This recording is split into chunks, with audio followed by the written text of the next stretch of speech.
Oh, John, thank you for coming back to the channel. Hey, We thanks for having me. so we're to remind the audience, we're live streaming on YouTube and also simulcasting on X Spaces. If you have a question, please type in the chat box your question or ask for the mic on X Spaces and we'll take all your questions. We prefer an interactive audience, so this show is for the audience, so please ask the questions.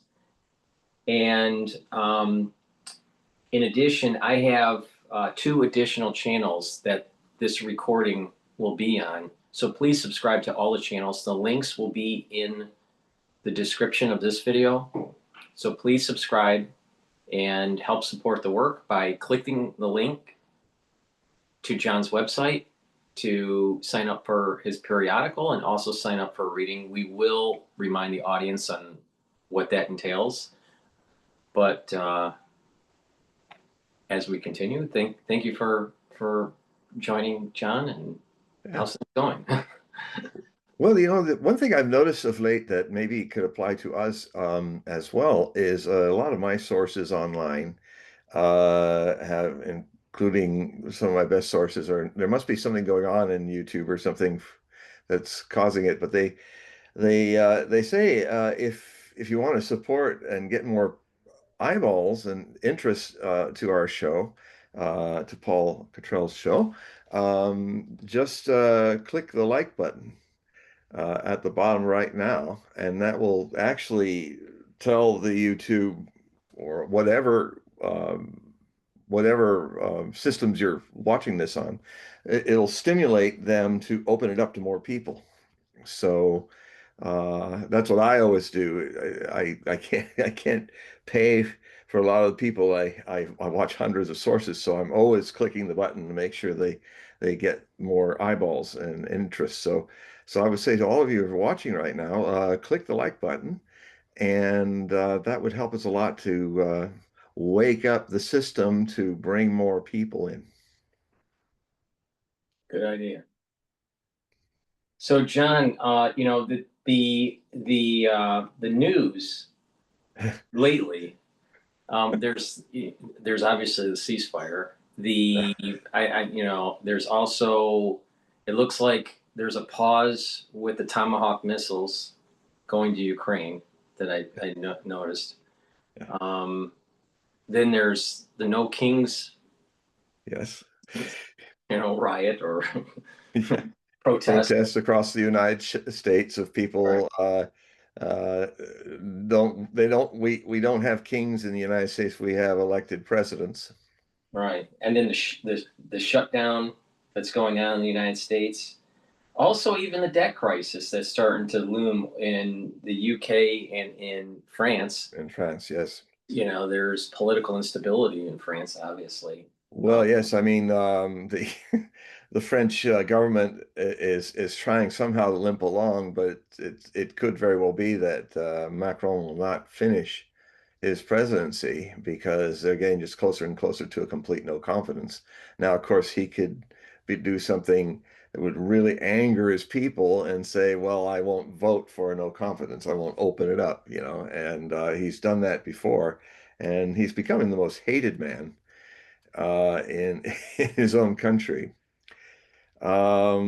There, I was just also seeing that a news thing from Caitlin Johnstone that apparently an Israeli packed armored car drove over its own planted bomb and uh, and in reaction killed 45 Palestinians. I mean that's still going on.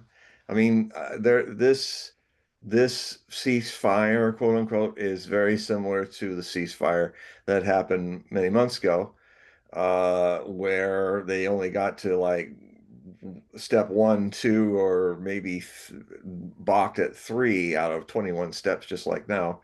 And basically, I mean, there's within 24 hours, Israel was breaking their own ceasefire, and it's just kind of coming back into that again. So, uh, the trucks really aren't trickling, they're just trickling in. So, there's the old school thing of delaying the trucks and having to inspect them and all that. So I really think a lot of this is just an interlude.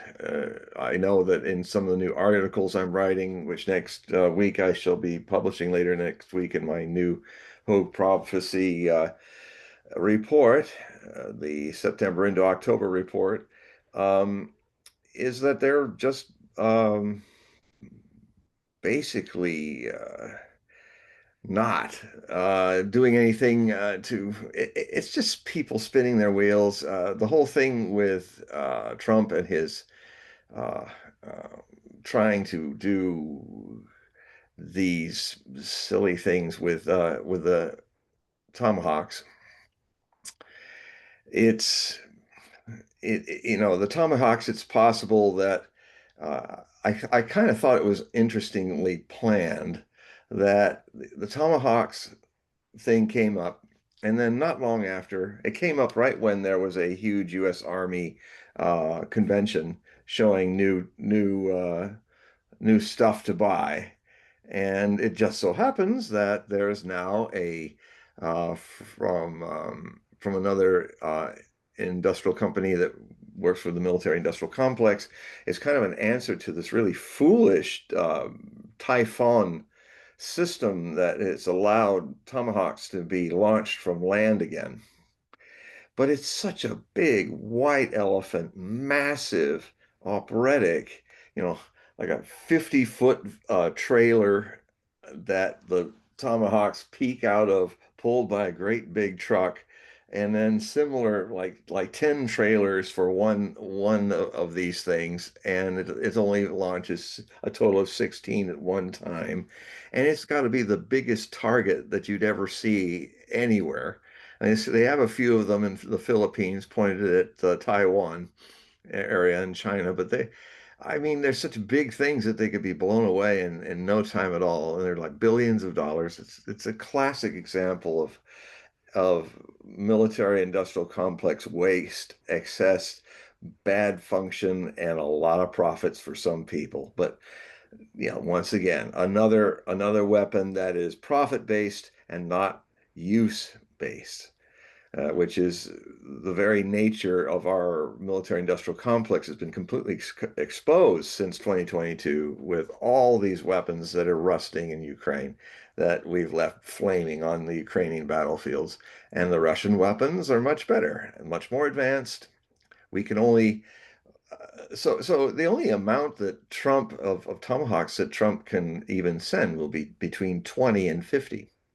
Now, back to that little mid-October convention where they were showing some new equipment. Isn't it interesting that just when Trump was starting to talk about getting the Tomahawks in, there so happens to be trucks that have been built that are a little more intelligently built, a little more like HIMARS launchers that can fire at one time 4 large Tomahawk missiles from the back of the truck.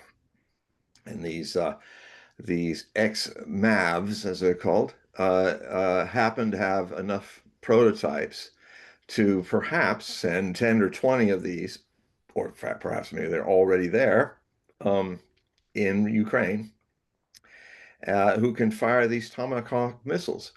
But the thing is, this really became a button pusher for the Russians. And in a way, it was quite interesting to see last week that the Russian press was really pressuring Putin to stop playing around with these negotiations with these people in America. There's this whole game that they're playing where they're trying to be nice to Trump and kind of treat him with kid gloves because of course he is a rather incontinent-minded man, and he and the Russian people, which by the way have a lot better press department than we do, um, are really getting sick and tired of it. And one of the press guys in the conference with Putin actually almost yelled out, raised his voice, and said, because Putin was talking about, well, we're still waiting for signs from Trump in the next round, and then the guy just called out and said, "Mr. President, they've sent us the sign. Trump has sent us the sign. The sign is his answer to your peace deals is to send Tomahawk missiles to Ukraine, which can only be fired and guided by the United States. His answer is he wants to go to war with us." And Putin had to is being it's just a bit of how the tension is trying to push Putin to be a little more hardliner with the Americans. It's like, stop wasting our time with this guy. He's just let us do what we want, the whole country. I mean, this is what people don't understand in the West, because if they're listening to their news, they're listening to lies and propaganda and everything upside down from what it is. Everybody thinks that Putin is some big dictator, some big Dr. Evil, and he runs everything. And if he burps, everybody has to follow that order. And so I wasn't going to say the other end, but so he's it's not like that. In the Hogue prophecy reports, I have sources that are not part of the propaganda industry of big news in the West. So with my reports, you get hundreds of sources that you can then check yourself and then check their sources, and you will find accurate, real news. And one of the things you'll discover is that in the Russian politics, Vladimir Putin is considered too moderate. He is actually a moderate. He's a Libra. He likes to negotiate things. He tried until he was blue in the face for years to negotiate an end to this Ukrainian civil war that started in 2014. And he was just led along the primrose path because he really would like to cause peace. And although the people of Russia love him, they consider his flaw is that he's trying too hard to negotiate, when clearly the people on the other side are just shining him on and not really wanting to negotiate. So, uh, so that's but when I'm just doing a lot of astrology on him, and he was having a rather bad week last week with all of that, but that's going to change. And so hopefully we will see what happens. Also, if this summit is happening, it's very interesting about this summit. It brings up some concerns I've had before, because it's happened before. Um, One of the ways that Putin's enemies want to get rid of him is when he's in the air. That there was this attack where the strategic bomber wing of the Russian Federation was attacked by Ukrainian drones that came out of trucks that the drivers didn't even know they were just driving cargo, and the boxes inside the trucks on the trucks opened up the roofs, and then all these attack drones came out, and they were positioned in Siberia, in five of the major strategic bomber airstrips in Russia. The thing is that because we have the START treaty, and Americans do it too, all the strategic bombers have to be parked in the open air on the runways, so the satellites of both countries can count them all and make sure there's no changes. So, this whole plan played on the weakness of people honoring a treaty for peace, nuclear peace, and they started attacking what they said the Ukrainians said they destroyed 40% of the Russian strategic force. That's not true. Their own videos on the attack drones show that they only got three, and the other five were actually old jets that were being cannibalized for their parts because they haven't been made since the Soviet times. So they were attacking basically jets parked with no engines on the wings. That's not exactly, and they weren't too dumb to even, they just let those videos come out, and it just showed that they were attacking piles of spare parts.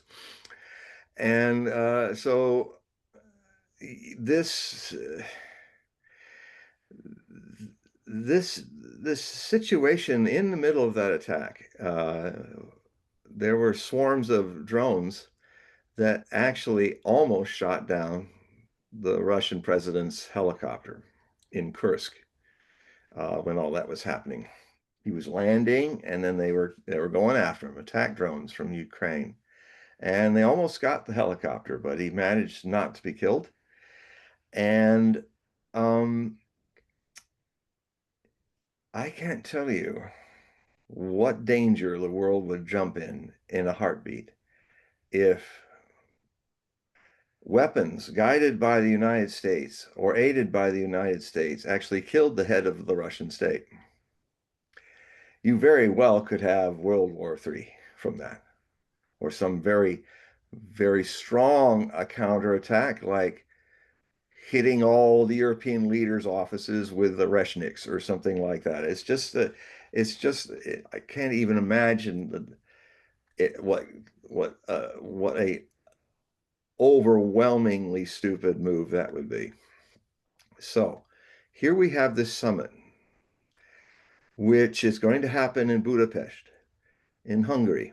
But the problem is that because of ICC and other courts who have kind of trumped up a whole thing about President Putin, he can't get out of Russia to a lot of places because if he lands in Europe, he will be arrested and taken to the Hague in a prison and for trial. Now, the issue that they would try him for is this really trumped up issue that he somehow separated children from their parents and brought them into Russia as some kind of way to just turn them into pure Russians or something like that.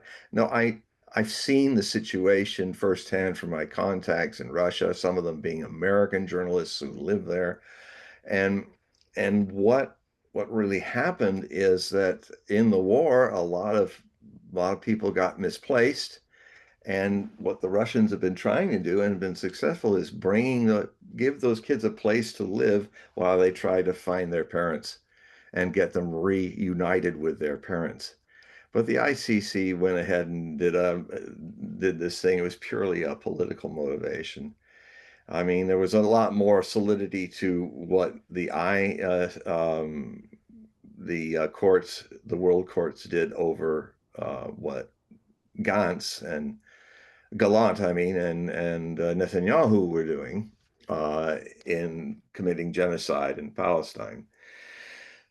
But with that said, people can argue that later. The reality is that Vladimir Putin's presidential plane can't actually fly over most of Europe.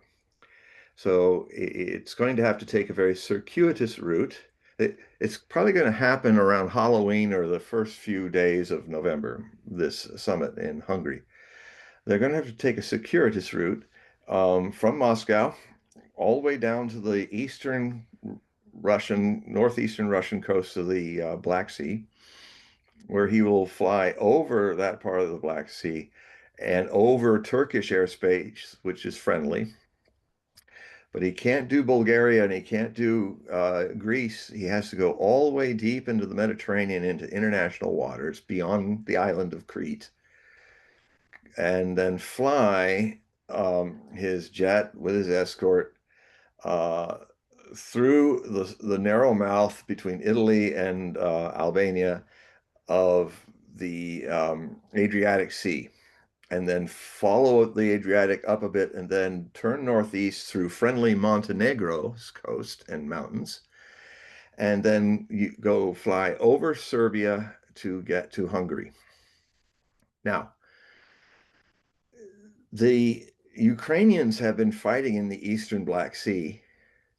They've been using drones and missiles and things. One danger is that because the Ukrainian Secret Service has been trying to kill the Russian president many times, and so this is a very dangerous junket for him to be flying over the Black Sea, possibly shot down by someone we don't know who. Oh, maybe he wanted to definitely shoot it down over the ocean, deep ocean, so it'd be very hard to retrieve the plane and see if it was a technical problem or something else.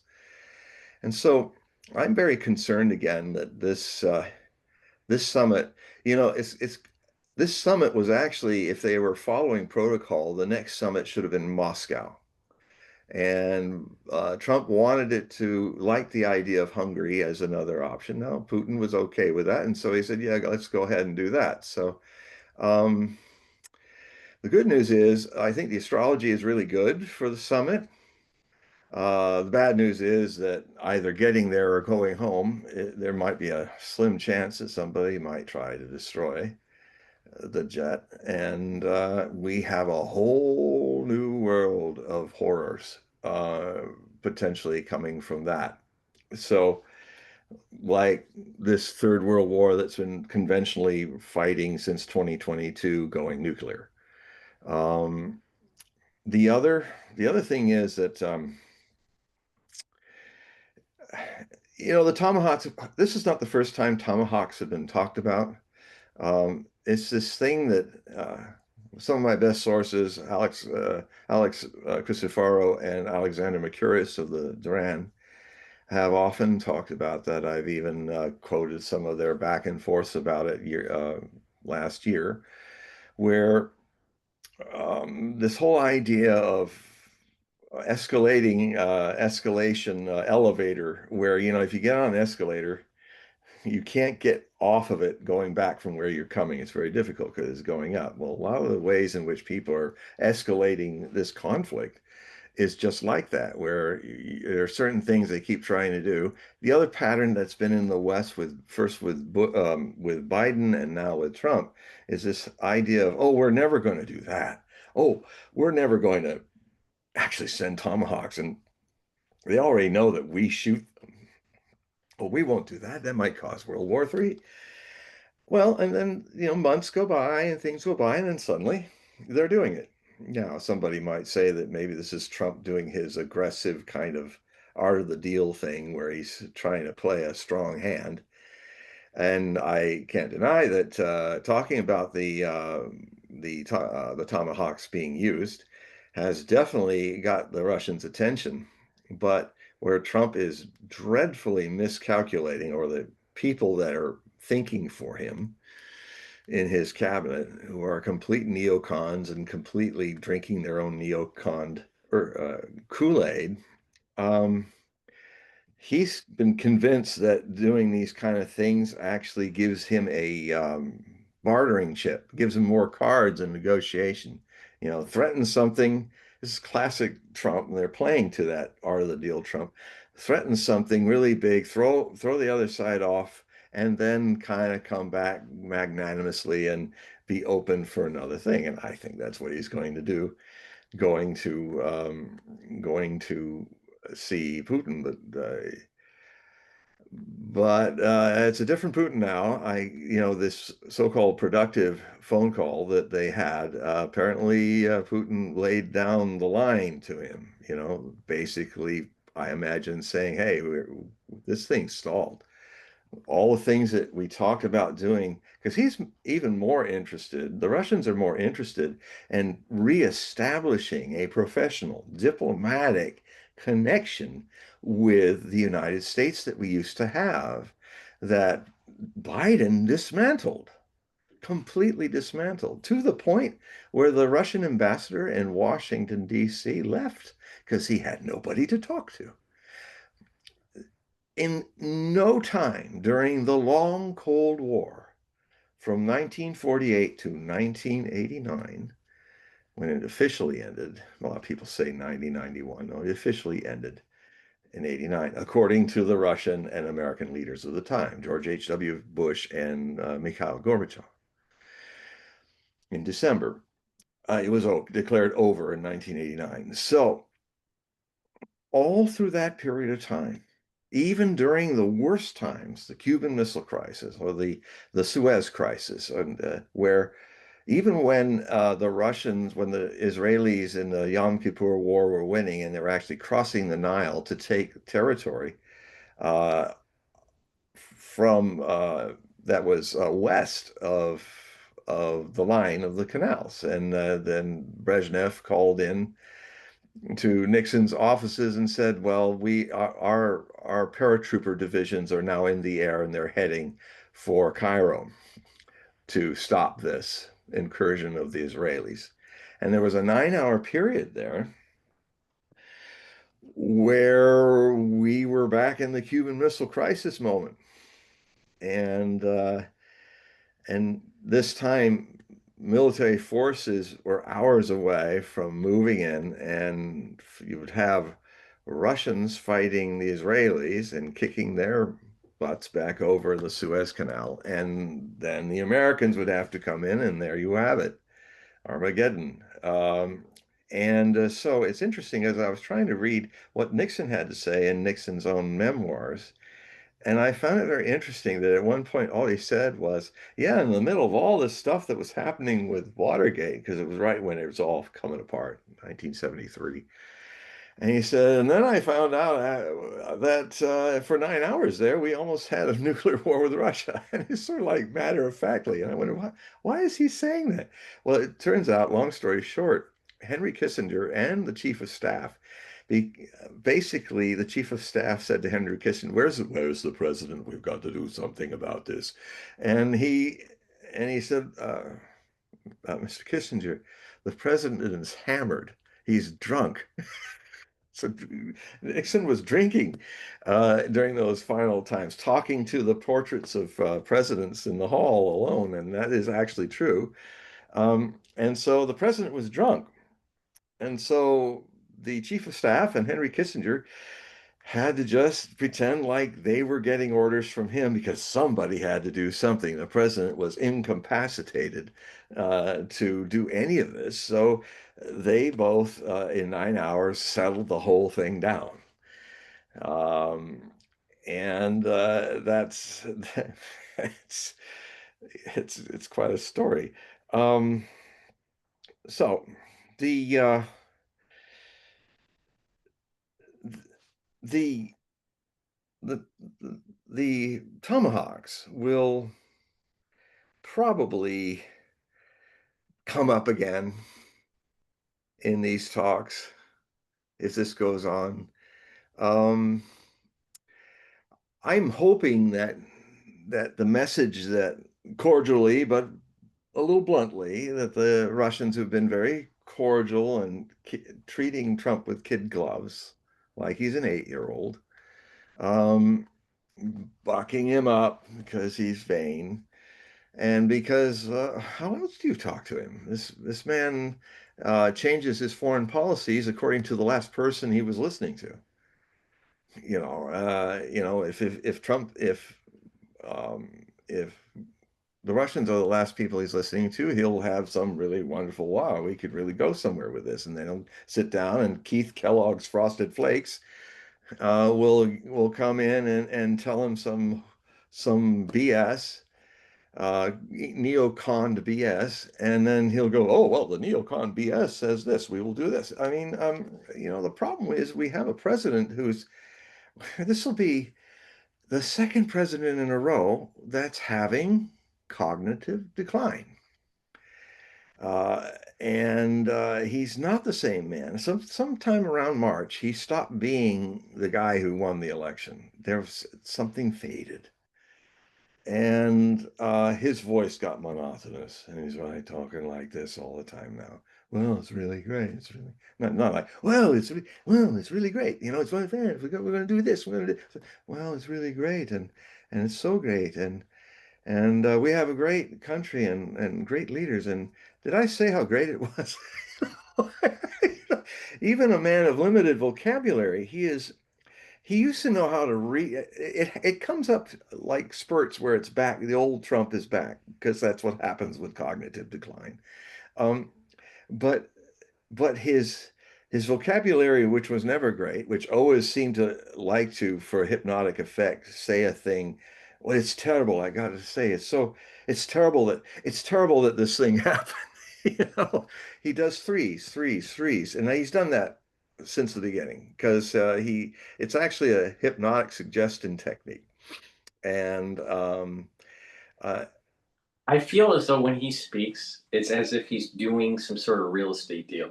Yeah, it is. That's I all mean, he no knows. matter what it is, That's nuclear it. Well, that's war, it. or dealing with Nancy Pelosi or Chuck Schumer Yeah. or whatever it is. We're going to get a deal. It's going to be a great deal. It's going to be a Right. wonderful, great deal.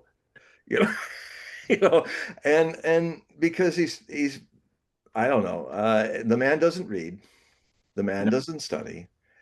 I don't think the man even knows the constitutional laws, and he doesn't have somebody next to his shoulder to remind him what he legally can and can't do as president of the United States. That's why no king demonstrations are happening across the United I States. think He thinks my he's the king. He can do whatever he likes, fire whatever he likes, throw people out of the country wherever he likes. my observation of him is that he has a lot of street smarts and he Yeah. knows on how to raise money Hmm. and how to book certain revenues or expenses over Mhm. long periods of time due to just the arc of construction with large buildings in New York. Yeah. Is it Oh, yeah. multiple year construction, Yeah. multiple year cash Yeah. flows, and that's a complex. I mean, from an accounting standpoint, Yeah. that's complicated. But It's that's complicated.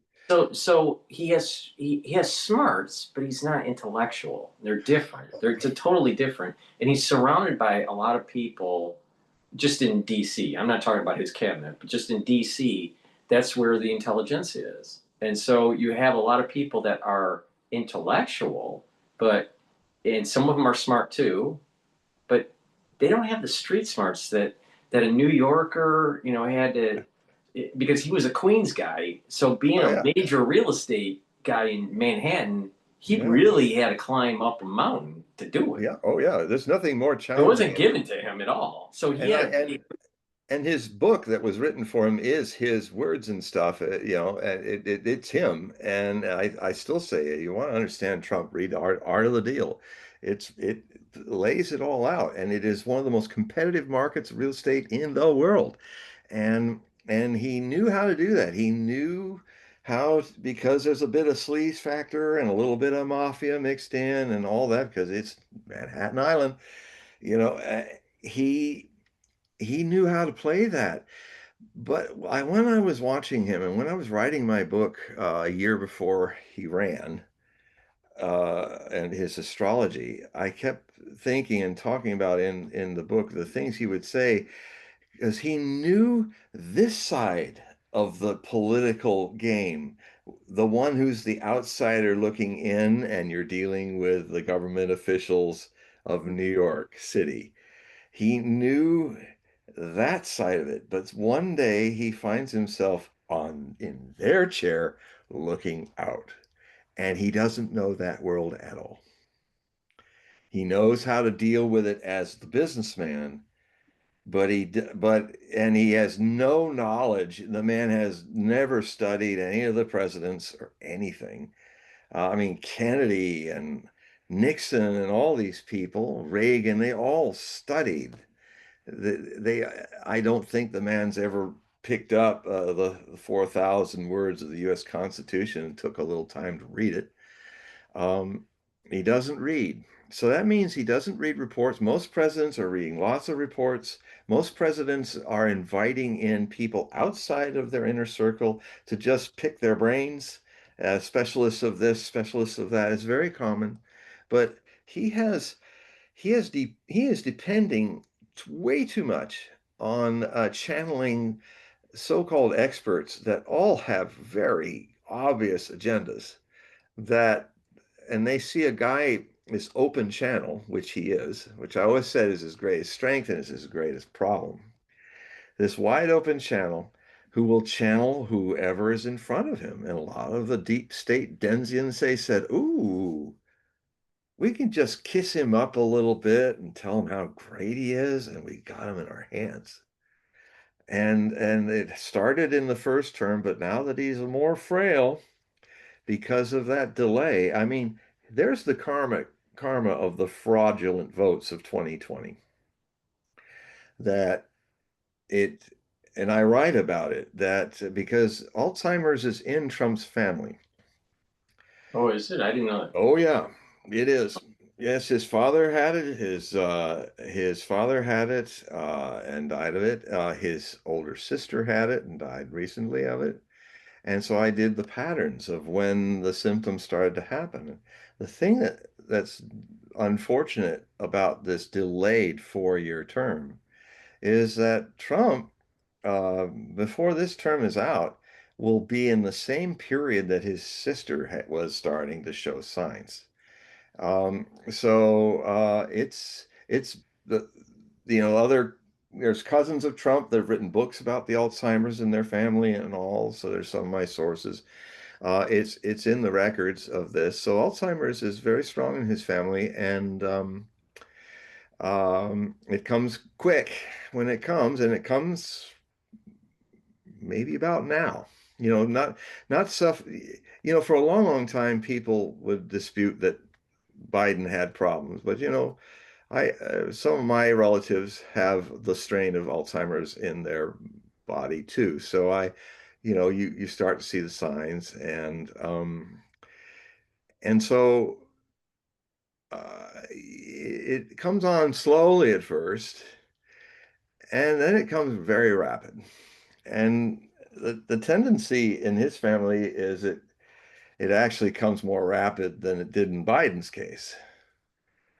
Although Biden was already well into it by the time he became president. That's why they hid him in the basement for most of the time. And for some mysterious reason, he wins millions upon millions of more votes than anybody ever voted before. And of course, the all that whole game was the because of COVID shutting everybody down. Conveniently, that was there to make this pass. All the 50 states, most of which have never done ballots from home, mail-in ballots, all decided they'd learn how to do it. And they had just a few weeks to learn. And that just opened the whole situation to remarkable frauds that I have odious amounts of information just shows in different states that, and the reason why all the states never opened up their ballots for recounts, just like they did that for Florida, did that in the famous Florida recount in 2000. That's why I had objective proof that my prediction that if a recount happened, Al Gore would win by a very slim margin, but he actually won more votes than Bush Jr. And everybody's saying, "Oh, you're just trying to keep your streak going." I said, "Listen, don't project your ego on mine, okay? That's not what I'm about." And I said, "Just open up those and let's have a recount." I am still convinced from what happened in 2000 that if all the 50 states opened up those ballots, we're all still there, I think. It is a federal crime to dispense of them. I wouldn't be surprised that some of them have, especially some of the ballot piles that have one name on maybe 10,000 ballots that got passed. There's a lot of that, a lot of stuff like that going on. So there's possibility of 5 million ballots that were fraudulent. 5 million, and they almost all went to Biden. So, and then isn't it interesting that 4 years later, when everybody's a little more, well, we better not repeat that again, we might not be so lucky. Isn't it interesting that a lot of those ballots that were so extra didn't appear this time, for Biden? Uh, and so, one of the things that I'm writing about in my 9 articles that will be released next week is the tale of two. The first 2 articles are the tale of 2 Christian martyrs that triggered a hot civil war in the United States and one that might have triggered a cold civil war in our present day United States. John Brown, the preacher who went and raided the Harper's Ferry armory to try to get weapons with this little band of 21 guys to then pass throughout all the slaves in the northern slave state of Virginia. And it was overthrown, ironically, by a company of Marines led by Colonel Robert E. Lee. This was in 1859. And with him was one of his adjutants, who was the man who walked up with a flag on his saber tip to talk to John Brown and the guys inside and all the frightened hostages that they had hiding in the back. And he said, "Will you surrender?" And John Brown said, "No, we're all going to die here first." And so he went back, and that man happened to be Jeb Stuart, Lieutenant, First Lieutenant, or Second Lieutenant Jeff Stuart, who ended up being the famous cavalry general of the Confederate Army. So it's interesting. Three icons, one a purveyor, a catalyst, and two icons of the Civil War were in that incident, which actually sped up the breakdown of. It was the trigger. That act of terrorism was the trigger that uh, got the Union abolitionists to be more aggressive and got the slave owners to be more afraid, the slave states, because those Northerners are now starting to try to incite a revolution of blacks, just like in Haiti that happened in 1791 through 1804, where the first time in history, slave nation actually rebelled and kicked out the French, and for a time were independent, but then the whole other story went south. Very sad for Haiti. It's had been struggling ever since 1804. Um, you can free slaves, but the slave mentality, if it's programmed there, just runs you into another slave situation. It's no one's fault. It's the fault of programming and conditioning people. You know, um, if you think like a slave, you'll end up being a slave again, and it has to be broken. The idea has to be educated out of you. Um, so anyway, the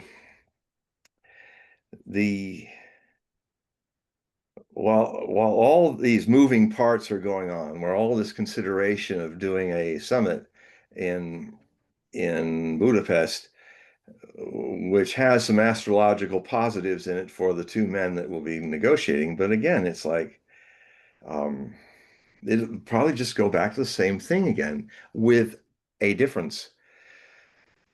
Right now, there are at least four major encirclements of Ukrainian forces on the Ukrainian Eastern Front line that are beginning now to unravel.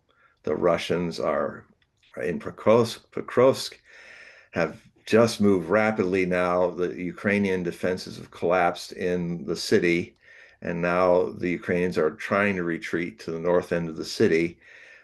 There's forces of the Russians that are now at a point where they might cut off all of the supply lines into the area where 15 Ukrainian brigades are. And it's looking like days, or if not a week, Pokrovsk is going to collapse, and there's going to be a huge hole in the Ukrainian line.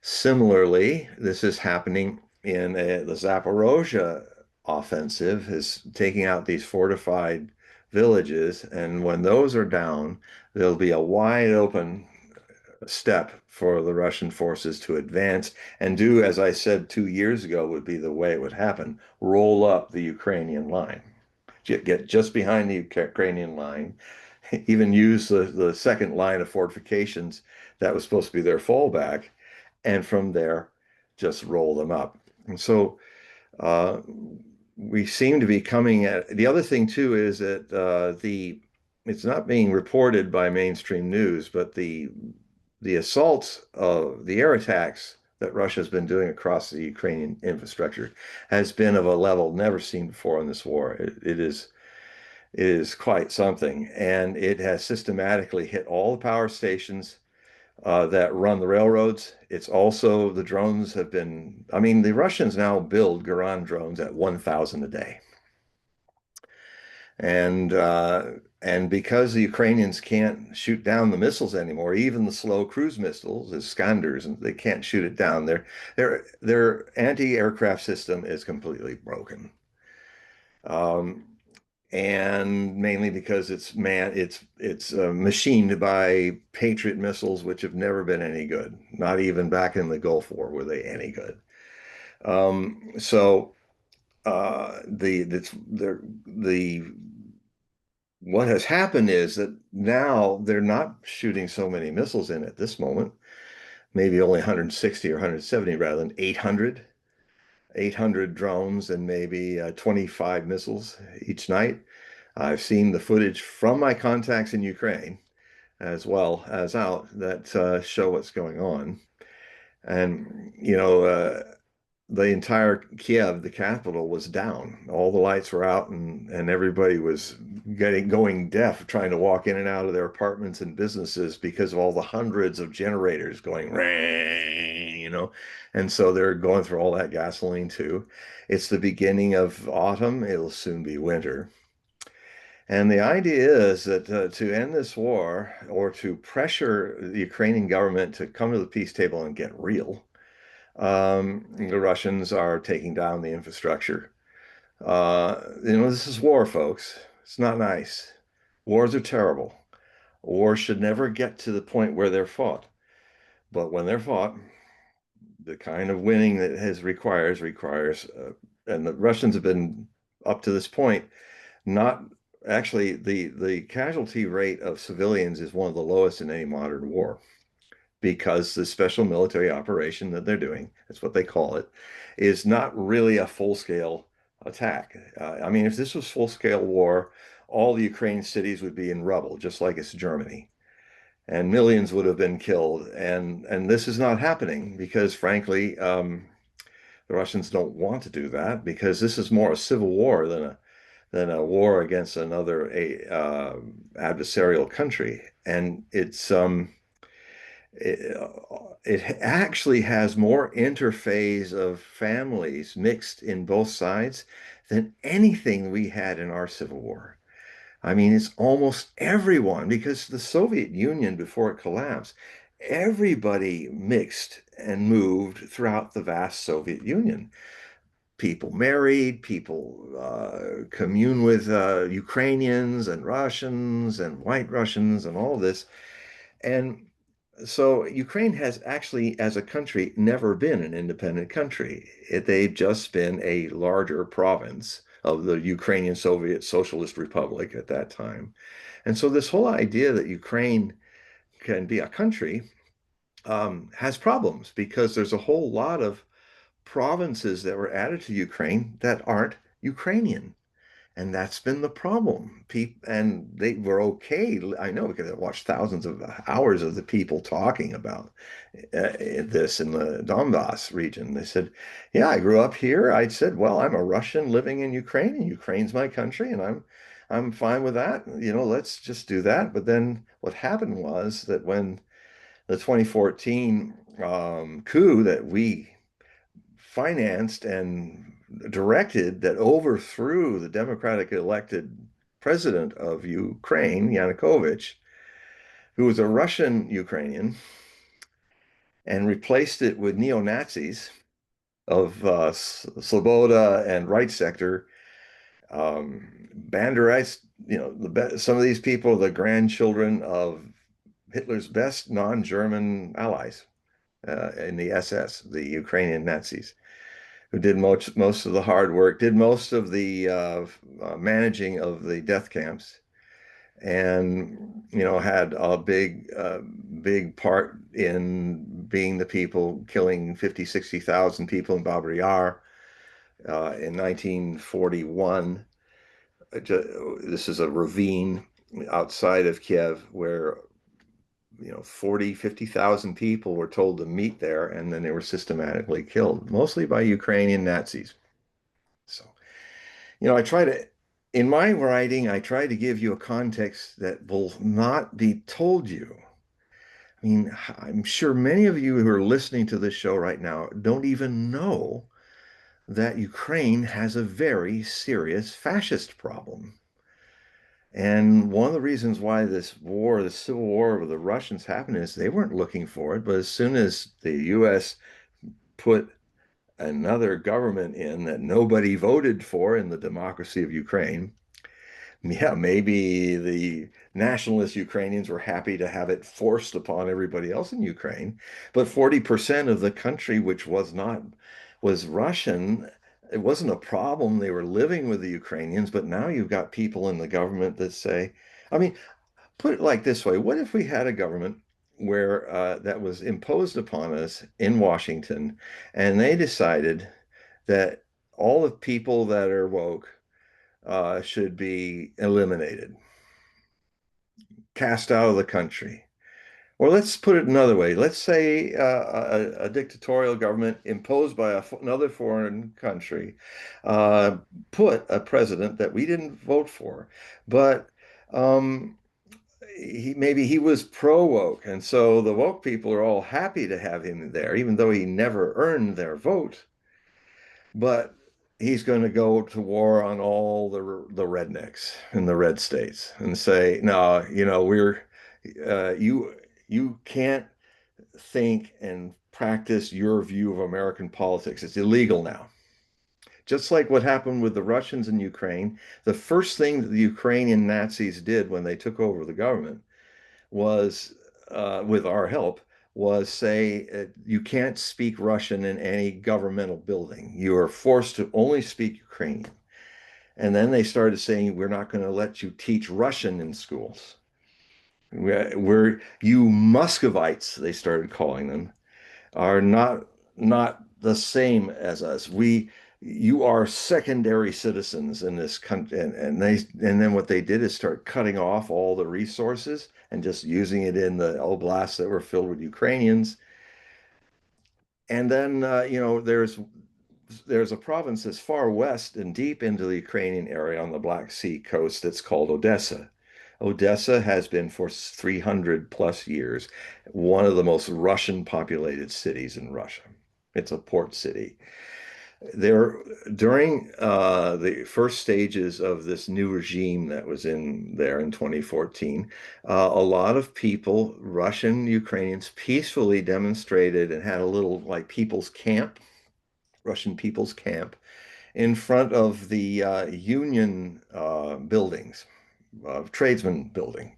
And I remember seeing it happening. It did the night before they attacked them. There were these huge torchlight parades marching up and down, just like Nazi parades, all going boom, boom, boom, boom, and just like right out of Hitler's times. And they're all marching with the same old flags that they used when they were allies of Hitler, the wolf's angle on a yellow flag with a black wolf's angle, and the occult black sun, and all this stuff, all the regalia of the SS. And there they are, and pictures and posters of Bandera, the Nazi George Washington of this movement. And they got in trains, they marched, and then all these people with clubs and stuff, they went into trains, and then the following day, they attacked the camp, set it on fire, and beat the people, that men and women and children, everybody there, and beat them. They were peacefully just demonstrating, like, we needed, consider it, we're part of this Ukrainian land. We may be Russians, but we're Ukrainians now too. They don't think that's so. The people that came in and beat them up surrounded them. And then I have footage of the mayor, who's also a Nazi, standing around with all the chief of police, and they're all looking on as they allowed people to set that Union um, palace for tradesmen on fire. I have the footage in my archives of the Hogue Prophecy Bulletin, where they are burning and people are climbing out in the flaming windows and trying to jump. And when they jump, these people come up and beat them with clubs to death. This is the horror of Ukraine. It's this that triggered the civil war, that triggered, by provoking Russia in 2022, the invasion. Because you see, this is another important thing to understand. Russia is not just a country. The Russian president is responsible for the Russian civilization. That means anyone who is Russian must be protected by the Russian Federation, including 1 million Israelis who used to live in Russia, Russian Jews who are there. They feel responsible for protecting the Israelis that are from Russia. And so when people were being murdered by the tens of thousands, massacred, shelled, tanks firing on civilian buildings. This was all happening between 2014 to 2022. And I saw it all and reported on it. And there was a whole lot of Ukrainian Nazis that didn't like what I was saying. So this this context, most of you don't have. This context, you don't have. You just say Russia, Putin, bad, little house elf Dobby, and this is where it all happened. It's just he good, he bad. And it's a little more complicated than that. And our leaders, got us involved in this by forcibly overturning a democratically elected government. Now, what happened after that is Poroshenko became, after the interim fascist government changed the rules, and Poroshenko was elected, and then Vladimir Zelensky was elected, who is a Jewish Russian. He's actually a Russian, ethnic Russian Ukrainian. He had to learn when he became president how to speak Ukrainian, because it was illegal for people to speak Russian. If people are walking on the street and they're speaking Russian, people will beat them up in Ukrainian cities. I It's not an illusion. I have the footage. Thousands of men of all ages are being attacked by gangs of securities guards from the main security forces, and being beaten and dragged to the barracks to become soldiers. They get maybe a month's training. They're not given bullets until they're on the front, and most of them die. It's and this is not stories, just hearsay. I've got the footage. So, but you won't see it on CNN. You won't see it on Fox. You won't see it in the legacy media, because those organs are propaganda organs. They didn't used to be, but I've lived long enough in my 70th year to remember a time when you really got a lot more news than you do now. You don't get any if you don't come to dare to look into alternative sources like mine, Hogue Prophecy Report, where I do it from a more prophetic angle. I look at future trends. And so I've seen all this, and and those who I use as sources, like The Gray Zone, Max Blumenthal, it's a must. Deep Dive with is another one. Scott Ritter is also very good. Uh, the Greeks, Alexander Mercurius and Alex Christopharo of the Duran, exemplary, constantly accurate.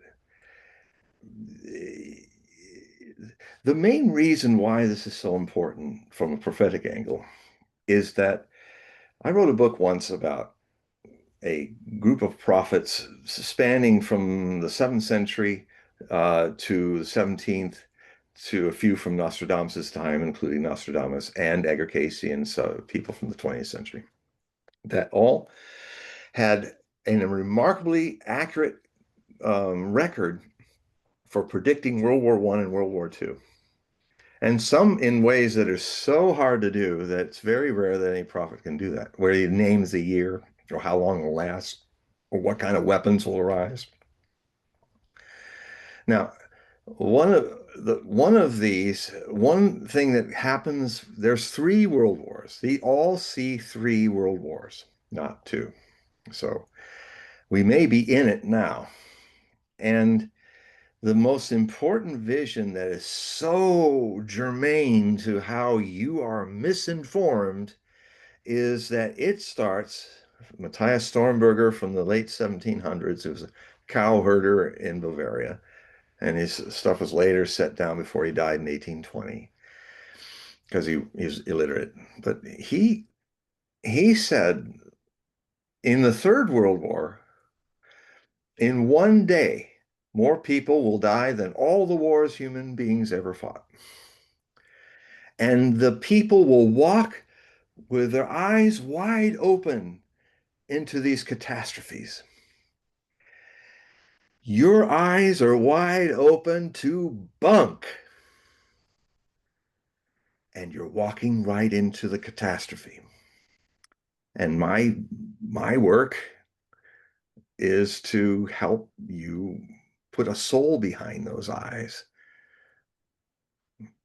where your only vision of the world is your own rather zombie reflection looking into your own cell phone with your head down, like a sheep eating grass. That's how you're eating your data. We are those people who are walking with our eyes wide open, completely uninformed into these major catastrophes. So I hope a miracle happens, something happens in this Budapest gathering. I know that Viktor Orban, the president of Hungary, is one of the few European leaders that reminds me of European leaders when they used to be intelligent and great. When I see the leaders of Europe, except for people like Fico of Slovakia or Orban or Vučić of Serbia, I've studied European history all my life, and I cannot recall a time in European history when I've seen so many mediocrities in places of ultimate power who don't care about their people at all. And Would you consider Macron in that category? absolutely, he's one of the worst. He's one of the worst. He's a masochist. His wife is a sadist. His Mr. Wife. I didn't know that he was a sadist. Well, yeah, I mean, no, she likes to beat him up all the time. It got caught once on the plane. He's suddenly she's grabbing his face and going, "Arr," like, and he's looking as the door opens and goes, "Oh, hi," and kind of gets off the Well, plane. actually, But he was like being like, didn't he that, have didn't he have one black eye? I don't know. I He's thought he also had got a one. coke problem. It was him, I think, it was the German chancellor at the time, him and another leader, and people kind of got into the train. They're leaving, Zelensky's place and going back on the train back to Europe from Kiev. And of course, Zelensky has a real coke problem.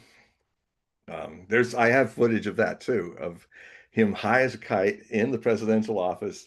And he's not like he's talking like this. And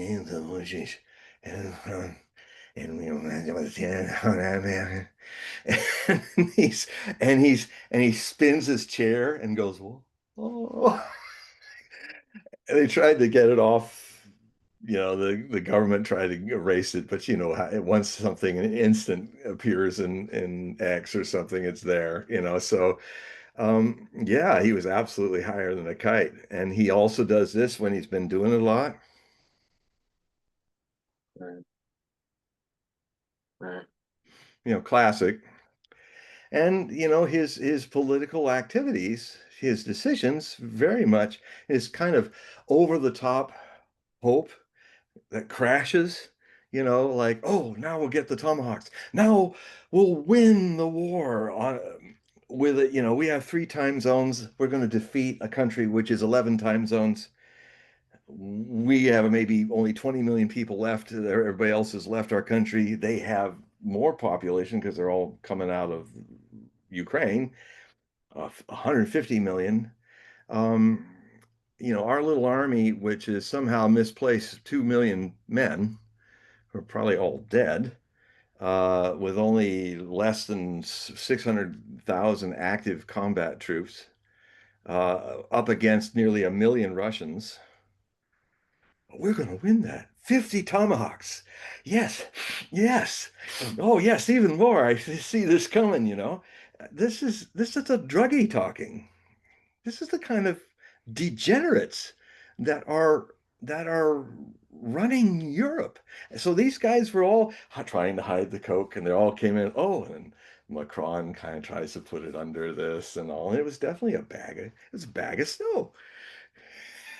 They'd been snorting with, and then there was the spoon. The other guy had the spoon, and he had to kind of slowly tuck it under his hand. He had the coke spoon, and I mean, caught red-handed.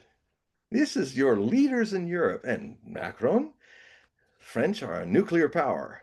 And then this Keith Starmer he looks like a twit that just came out of a Monty Python skit about the Twit Olympics, where they're all in their tweed and the fedoras and they're all, here now the next obstacle course. And he runs up to a mannequin that has women's underwear on. Is now try to unstrap the bra from the front. These guys are trying to unstrap the bra. It's Monty Python. And now try to shoot yourself, try to kill yourself, and he's missing. He keeps missing, and then finally, oh, he did it! And then there's a little mouse jump, and he said, now try to jump over this hurdle. And he's like going, woo. And so they're all going, oh, well, Keith Starmer should have been in that skit. He would have fit right in. I mean, just a few days ago when Trump was in Sharm el-Sheikh in Egypt, and then there were all the little seven dwarf vassals of the United States. The European leaders were all crowded, and he's on the podium, and he's saying, "Hey, where's Keith? Where's Keith Starmer?" Well, no, actually, he didn't. Where's the British leader? He couldn't even remember his name. And he's back there, and he's like, yeah, yeah, yeah. And then Trump looks back and, oh, yeah, you come on up. And he kind of goes, okay, well, here I am. And there's this one point when Trump's had enough of him, and he just shoulders him back and takes over the podium. And Keith just goes, well, gosh, okay. I mean, he's also the head of a nuclear power. I find that Starmer is one of the dumbest leaders out He, there, he especially for couldn't try hard to pretend to be dumber than he is. It's quite remarkable. yeah, yeah, yeah. Yeah. And so I feel that Starmer's government's going to collapse. Macron's government's going to collapse. Mm. It's going to force a new election, and Yeah. then he's going to get kicked out. Now, I think Le Pen is in jail right now, isn't she? Well, no, I don't know if she's in jail. She just can't run. But I'm not clear about that. But she's definitely still running. Well, she will probably be, if her party gets in, they will drop that rule, and she will either lead from behind or not. But I've always been saying it's one of my longest term prophecies that I always thought Macron would be replaced by Le Pen, and that was way back years ago when he's almost been there like a dozen years. And I don't know French politics very well, but is Le Pen, would you consider Le Pen a conservative? yeah, Or okay. but And of course Trump they is make her more off as a flaming Nazi, and just like putting swastikas on Trump, it's not. Trump has his problems, but let's keep the problems accurate, not over the top. And no, she's a no. What she has is her main voting bloc are the rural French people and South France, where she's from. She's from Provence, where Nostradamus came from, and um, a lot of what's happening. I mean, I have one of my dearest friends has been spending 2 years in Paris, and she's from there, and she's really getting to know her city like she hadn't ever before. And what has happened, she said, in the cities now 80, it's like 80% 60% of the people are from Africa, and she grew up in a place where it was used to be just Europeans, and they've literally it's what has happened to Europe, Western Europe, is it's literally been invaded like the Goths invaded Rome, um, with all these people. And the problem is, just like the Goths, most people in Rome assimilated. France was famous for having black people and other races in its area, even early 20th century. But the game was that you had to speak French and become assimilated into the culture. And in a way, in we're a nation of immigrants too, and our it just was, well, yeah, you come to America because you like America, you like what it's doing, so I'm going to learn how to speak American. I'm going to vote and do the things that Americans do. So there was a feeling when people came here that they wanted to be here and be Americans. But what's happening in Europe is all these people are coming there and they're saying, okay, now you have to follow our Sharia laws. All you European women who are showing too much of your bodies, you have to put shrouds over all of you. It's literally like they've come as invaders. Say, we don't like your culture. We're going to bring our own and just crowd you out. And that it's harsh to say, but that is exactly what's happening in There's a Paris. term, I don't know, I don't remember the term, but there's a term that Islam has where you lie to the public to infiltrate a society to push for a caliphate. They use a term. It's Yes. forcefully lying to the Yeah. public, and people are saying that Mamdani. These are individuals that know Sharia. All right, Hmm. but they've moved away from their religion or are more secular, Hmm. and they are saying that Mamdani is doing Ah, that's this interesting. particular thing. For That there's anybody who doesn't know, that's probably your next mayor of New York. right, right. Yeah, city. And yeah, it could be. You know, every every form of a religion-like organization, even atheism, can be considered a religion by some people, an anti-religion religion. You know, Mhm. the I agree with my master Osho when he said the priests and politicians are the mafia of the soul. When they're not living the teaching, but using it as a way to exploit others and gain power over others. Forced conversion makes you look more powerful if you converted all the people to your dogma. So the dogmatists, who are always the black shadow of all religions, the mafia of the soul. I'm not dissing true teachers and preachers and people of different faiths, but there's always been the problem of the politicizing of religion because frankly it's the most sophisticated form of politics because you don't have to vote for them to keep them in office. They just say it's God's will, you know. If I can, in the Muslim way of saying is if I come in and doing this caliphate, Mhm. and if it happens, well, it's God's will. It's God wanted this to happen because I pulled it off. It's like this great line in this marvelous actor who plays Salahuddin, one of my favorite Muslim warriors from the medieval times who fought the Crusaders. Even when I was a kid, I was just really interested in him. And there's this remarkable actor in Ridley Scott's Kingdom of Heaven, which I highly recommend. If you haven't seen the director's cut, it's a whole different movie and it's a masterpiece. It's one of Ridley Scott's unknown masterpieces. If you see the director's cut.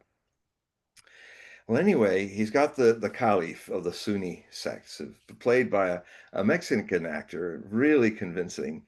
And of course, he's nagging Salahuddin, the commander of the forces of the Safavid Empire, I think, and which were fighting off the Crusaders in Jerusalem. And he's saying, basically, but you still haven't taken Jerusalem. And then he was pointing out all the problems, and he said, but before I came, he said, it must have been God's will that I came because your commanders before did not know how to march an army in a desert by following the trail of wells. He would take the army out to thirst. Who then brought me here to change this? Who but God? Who but Allah uh, gave me this brain to think rightly and win where you had no winners? You know, who but God? Inshallah, God willing.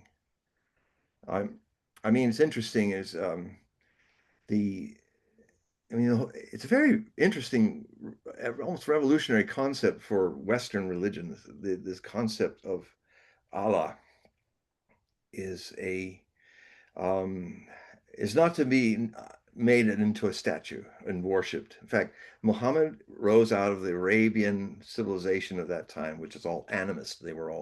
They worship idolatry and different many gods. And and one of the first thing he did when he finally was able to win a victory and get back to Mecca is that he went in and had all the statues torn down. That's where that all started.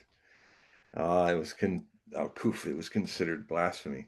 And and the concept, as at least as I'm trying to understand it through my being entering into Muslim world through Sufism, I'm a worlder, uh, is is the concept that um, Allah is not really embodied. Allah is like a presence, like a vast source of everything. And although there's levels of that in Yahweh and other parts and the Semitic religions that have been the source of most of our major religions, uh, even Christianity really had its start from the Semitic peoples. Um, the other thing too is that I've noticed in my living in the East and the West is that a strange balance that's actually coming into a harmony that wasn't there when I started these searches going to India in 1980 is that I came growing up in the West. I, of course, grew up with Christianity and Judaism and Muslims and all of that. But I find that there's a simplicity in Western religions that seems to counterbalance the West's domination in complex technology. And when I went at the time I was going into Asia, which changed a lot since 1980, I noticed that in India, everything, the religions were remarkably sophisticated, but people lived in mess and crowds and not a lot of technology that was even created by them, but they started to learn and they started in all the times I would visit India. I saw India rapidly change.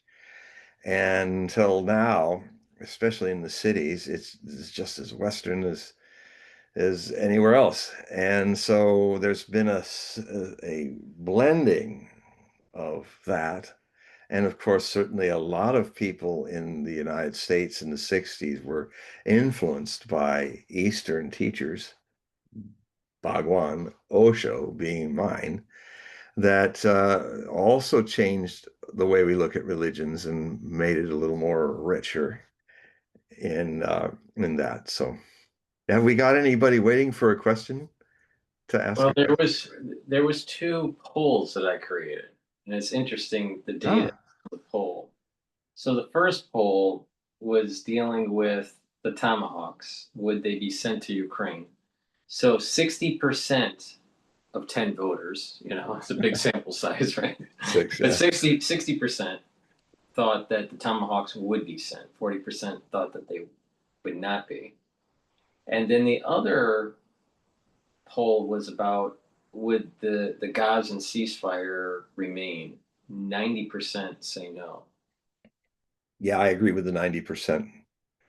You were voicing your concerns 2 weeks ago about Yeah. how this thing might end up not working well, or if you Well, could let me refresh our minds about what you said then. yeah, let me expand on it. So I was concerned that the ceasefire was being pushed too fast by Trump's administration and that it coincides with my big worry in 2026 Yeah. because Rosh Hashanah will coincide with the Shabbos, and you cannot blow the shofar on Shabbos. No. And that is usually a sign where there is a curse that comes. Now, the reason why the curse comes is you can't silence Satan or Satan. You can't silence the great prosecutor with when you don't blow the shofar on Rosh Hashanah. So I feel as though a false peace was being orchestrated, and that what will happen is that the peace will collapse, and that there will be a curse on the earth. I know this sounds, a bit brimstone-ish, but I feel that on September 11th of 2026, that's the start of a curse on the earth that will last until October of 2027. Yeah. And I just feel as though it's starting to build up. And that curse doesn't necessarily mean it's just going to be in that region. It could be a flare up with Taiwan. It could be a combination of a three-front theater where you have it in Ukraine, in the Middle East, and in Asia. It could be just Asia. I'm not sure. It could be, I mean, there was news just today about Kash Patel talking about that they found some sort of hunting stand. Have you heard about this at all? Mm-mm. Maybe. Okay. So they found some sort of hunting stand that was that was near Air Force One when they parked the plane. How this could happen, I have no idea. So Now, a hunting stand, is that what was it with a gun that's or? my understanding is a hunting stand is like you put that in a tree and you're like gonna shoot deer in the forest. Oh, Now I could be wrong, but so they just discovered this, I thought today. So and well, wait a minute here. This is like, this is one step closer to another assassination attempt. yeah. So Well, the and danger is very high, yeah, and no one in power that has been shot at is well, I take it one protected step by further. this. I take it one step. Even though Netanyahu, I'm not a big fan of Netanyahu, Yeah. but even though Netanyahu says all these niceties about Trump, there are people within the Zionist community, all right, do not want peace in the Middle East. All right. And if I don't know if it's true or not, but let's just assume it is true that the Israelis were complicit in the assassination attempt with JFK. If Mm, that is true, then, because JFK, for the ones that don't know, wanted to investigate the power plant, the nuclear power plant, to understand, where they were at with their technological advancement in nuclear weapons. yeah. And then shortly after he wanted that investigation, he was assassinated. Now, is that coincidental? Maybe, maybe Could not. But be. let's just assume that they were a part of it. If they were a part of it, for that, there is no doubt in my mind that they would do the same thing to Donald Trump. Yeah. Well, that's why he's looking over his And then shoulder, and this is a and Jewish guy that is saying this. So I mean, so the point. So my concern here is that Trump, by pushing for peace with Kushner and some alignment with the Saudis and some of the other major players of the region uh, like the UAE and others. I would I'm very concerned about the safety of the president of the United States. yeah, I am too. It's not. It'll never be over, even after he's retired. I mean, it's unfortunately, it's sad, but this is the situation. And there are a couple attempts already. And the other thing too is that what he may do, some of the speculation that some of my sources have been doing, some interesting speculations, is putting out the possibility that because all Trump needs to do if he really wants to make peace and end this thing and get himself in that kind of trouble is to call up Benny Gantz. who used to be an Israeli prime minister, who used to be in this government, but left early when the genocide started. And he's right wing in ways he might be the same as Netanyahu, but not as crazy about it. But he could call him up and say, Benny, um, you're the designated next prime minister. And you must, we'll pull all of our energy out of this, Israel. You must get back into Netanyahu's government.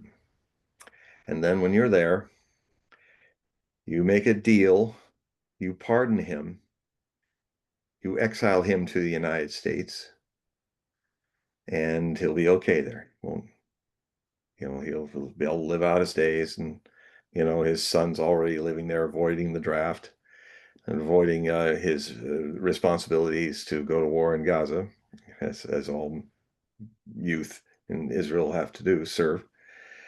And he's been buying up these properties, and they can live and with their ill-gotten gains and be fine, and nobody will go after them, and it's all done. But then you become the prime minister, and then we resume trying to really make peace here, and then you're in trouble. I mean, I'm adding that just from what you're saying. Mm. And the other thing too, it doesn't have to even be that. It can be illness. I don't think Donald Trump is going to be able to finish his term at the rate that he's declining. It's a kind of hard one unless you know the signs. He's sometimes he's still full energy and stuff like that, but he's not the person that he was Dude, March. I picked up on that too. He's lost He's stuff. lost something.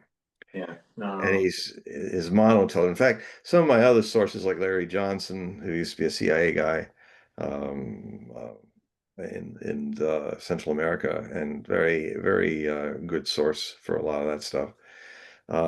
He has people who worked with Trump during the campaign, and he's told the story a few times where he says, I hadn't seen him for a few months, come back, and he's not the same guy.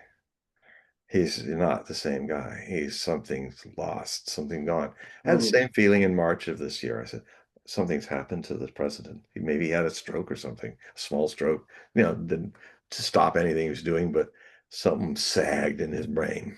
Man, well, I mean, a lot of people, once they hit, 76, 78, especially if they're overweight, they don't really take care of their body or what they eat. don't My exercise. understanding, right? My understanding, he loves fast food. He So lives I've on been, it. so I I've noticed that his posture is different. Do you see how He, he's leaning forward? yep, yep. That's an So Alzheimer's sign. he's also he's leaning forward, and it almost looks like his vertebrae are compressed. He looks shorter Hmm. compared to his first term. He Well, is. he's getting old. He's got to hold up that huge body of his. Well, the And thing is that once a male, especially if they haven't been taking care of themselves, once they hit to about 76, 78, aging accelerates. yeah, Aging's not linear. It's no. non-linear. A lot of people don't understand this. I mean, it goes in waves. Yeah, My right. And my beard then went really white really fast in 2 years, and now it seems to be stable again. But I've studied it that people now I'm getting into my 70s. People have these points where it accelerates and it tables out a bit, plateaus out, and then goes again. yeah. Yeah. Also, you might see with a geriatric patient where it's almost like a wire that's starting to fuse out. Yeah. So there was these moments of time where there's conductivity, and Yeah. then all of a sudden it starts like sparking, Mhm. or like or fusing out, and then it's okay again, and then it starts Yeah. fusing out some more. Yeah. And literally what it is the neurons have a myelin sheath around them, Right. and for good conductivity of a neuron, you have to have a healthy myelin sheath, and that allows for this electrical pulse to go through. But Mm. once that myelin sheath starts to degrade, just like a piece of wire where the coating is taken off, it could spark or fray or whatever. It's the same thing in the brain. So over time, these myelin sheaths start to fray or build a plaque where they're not working properly. So yeah, he's aging. There's no doubt he's aging. But I would say that I don't know if he's aging any faster than a normal geriatric patient of his age.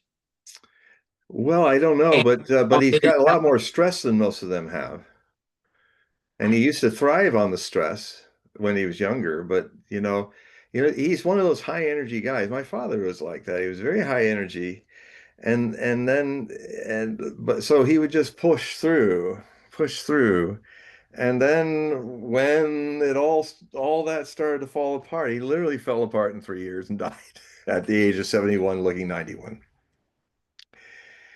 I mean, the question is, will Trump slowly decline or will it be a sharp decline? I don't know. I mean, well, the only thing I can do is look at the history of his family and his sister, because that would be a direct genetic. He's part of the siblings more than the parents even. So at least that's the way my mind thinks of it. But I also recollect that his father, I think, started later. I mean, here's the situation. He is technically halfway. Well, he is actually approaching. No, let's see. Um, everybody says he became president officially at 79 in January. But I always look at it like, but I'm supposed to be 69 officially. On October 29th, I finished my 70th year, and suddenly I'm 70, but I'm really starting the 71st year. right, That's how I see it. right. So, if you look at this 4 year pushing him ahead towards that Alzheimer's window of his family, it's brought him a lot closer in the second term to the time when it started showing up in his siblings and his family. And uh,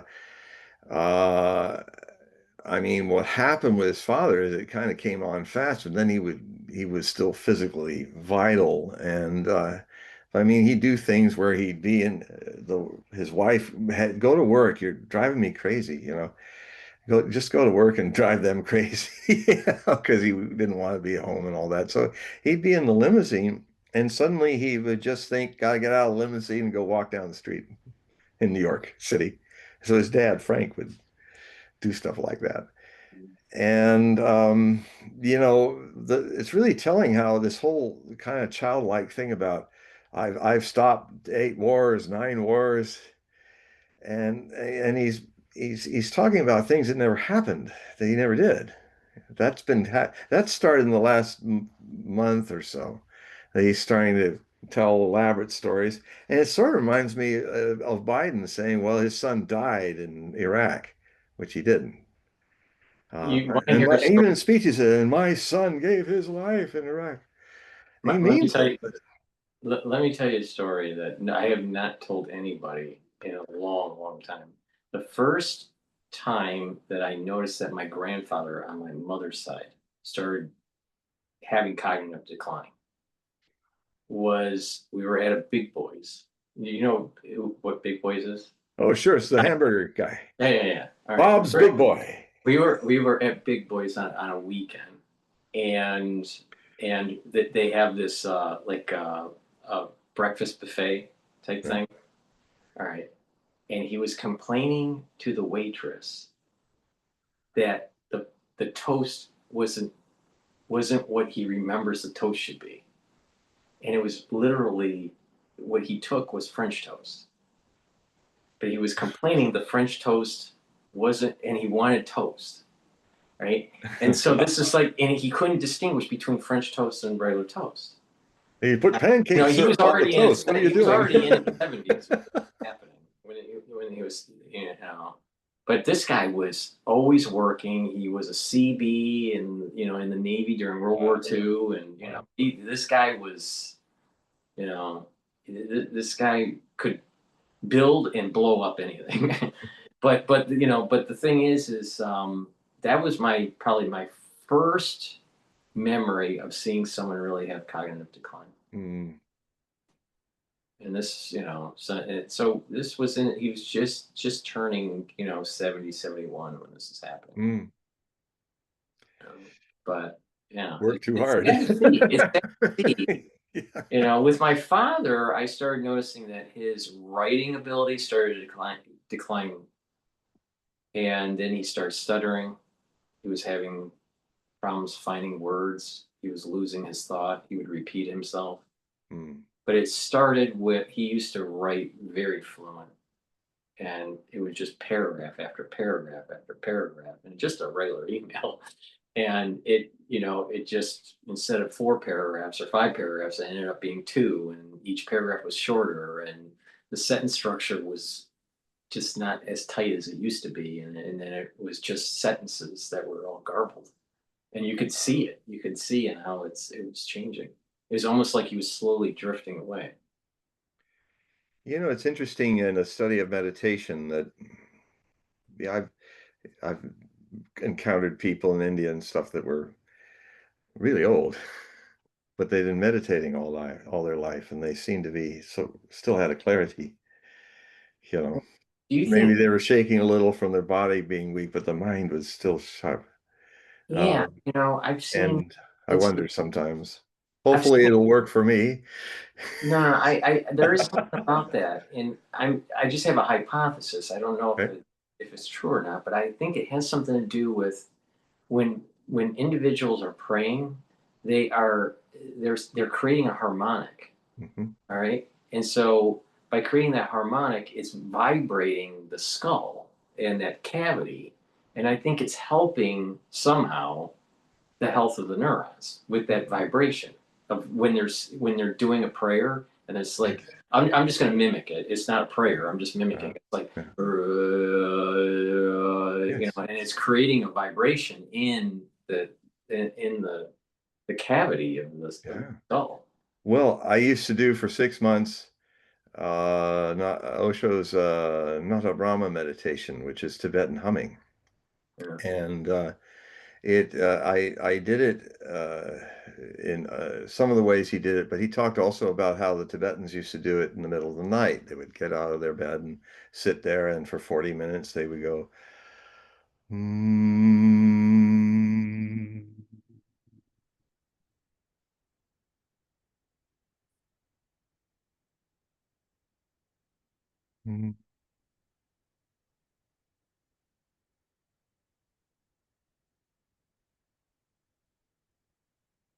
40 minutes. So you go deeper and deeper into it. See, it's already changed the Hmm. situation. And when you're going, there's a very beautiful thing that comes on its own accord. It's not something to be sought, but one moment you're doing the humming, and then the next moment you feel like all the existence is humming you. And there are things in meditation and yoga and things like that that I do think create more longevity in people's synapses and things. I also have noticed that listening to, in my case, classical music, because I was an opera singer, Hmm. but good music, beautiful music that sends you into an ecstatic state, is the endorphins can literally, you can take them and bathe your whole body with the love of them. And it just, you become a vibratory melt in.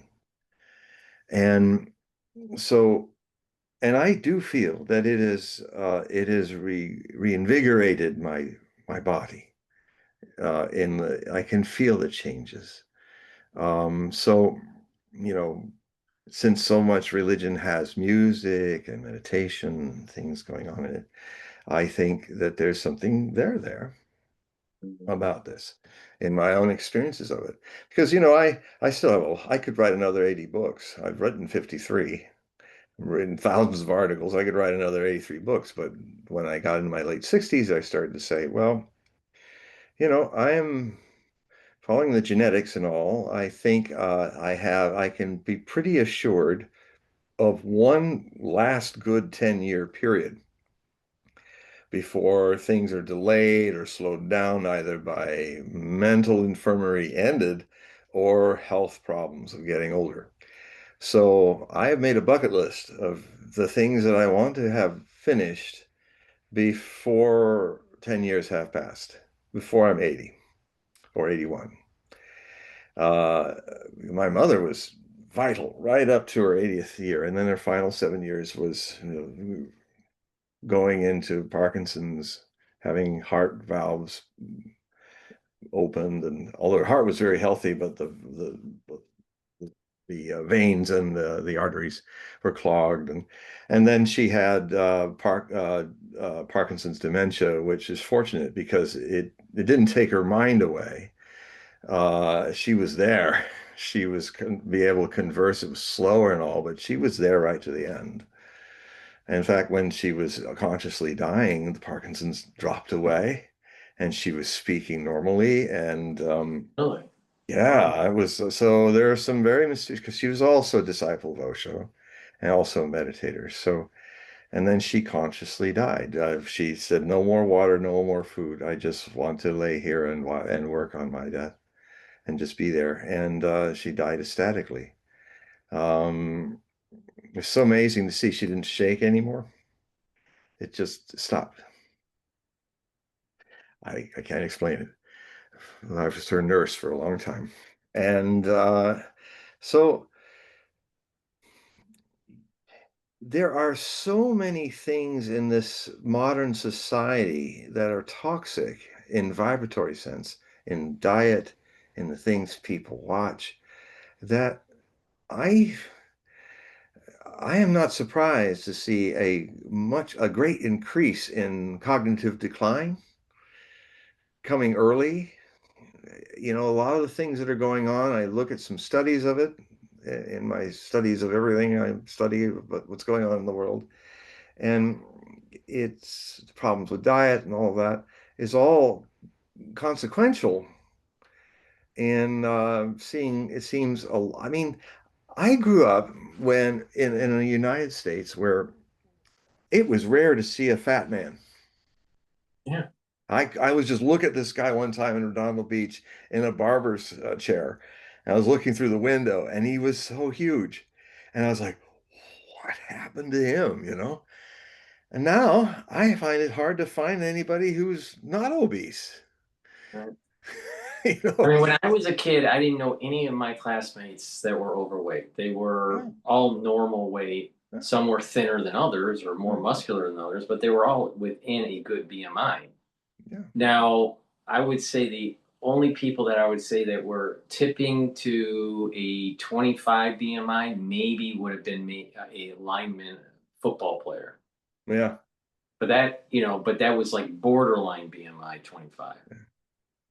Nowadays, you have children that are age 12 to 14, 15 years old that are already obese.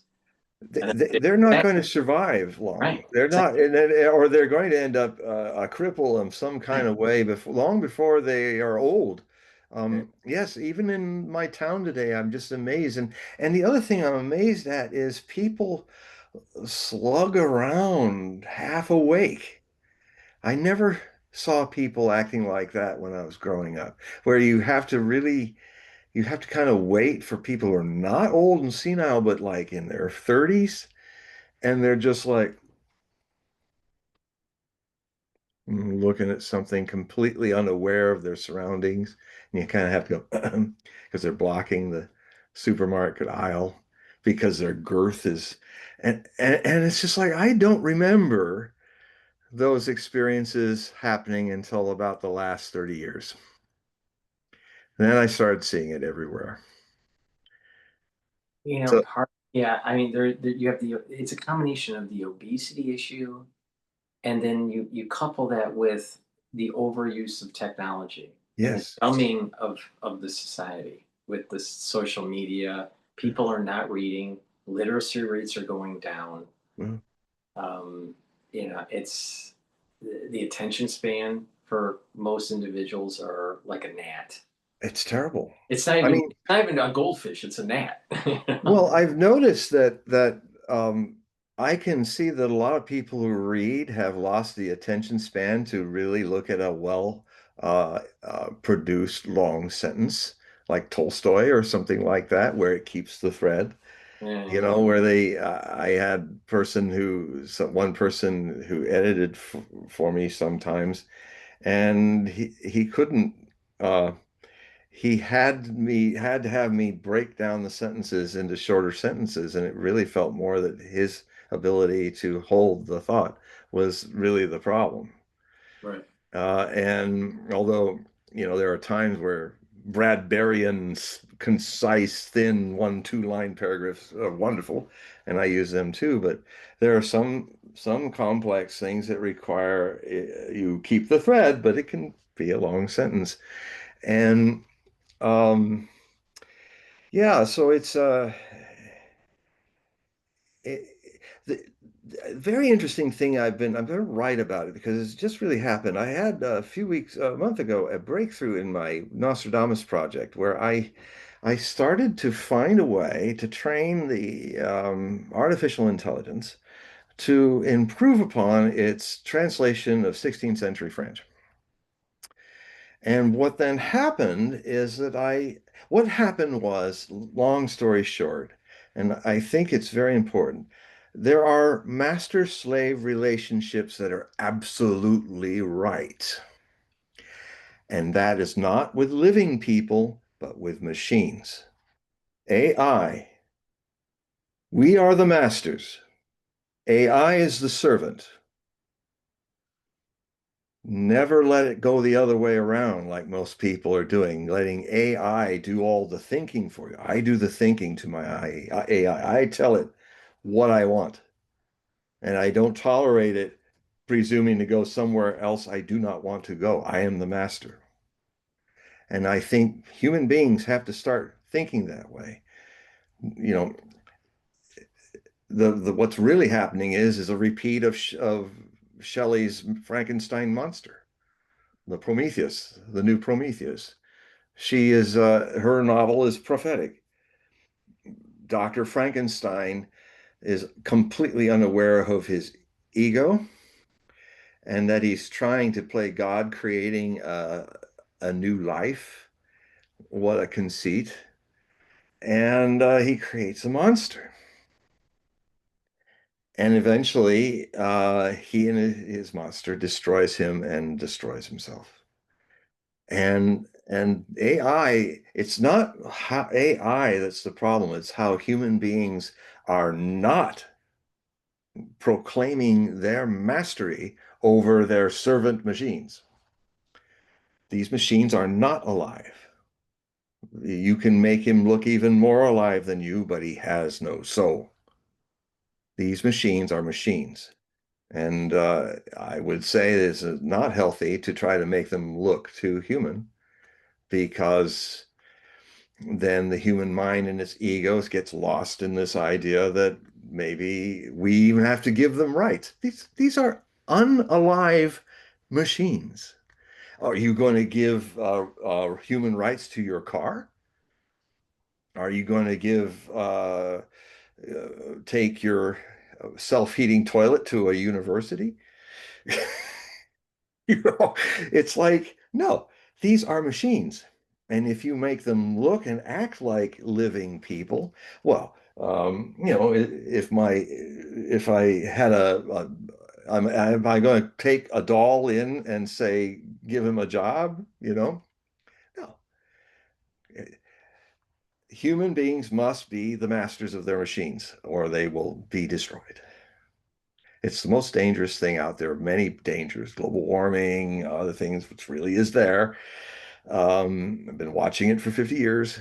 World War III, all these things are dangers, but the greatest danger is when people literally, I'm watching people surrender their muscle brain power to the machines. But what You're I've saying done, that well, just as a quick point, what I have managed to do, because I'm the master of the artificial intelligence, I've made it do and change my work in translating and checking my 16th century French meanings because I'm the conscious person that is knows where to go, knows the right questions to ask because I've been doing French 16th century for 50 years.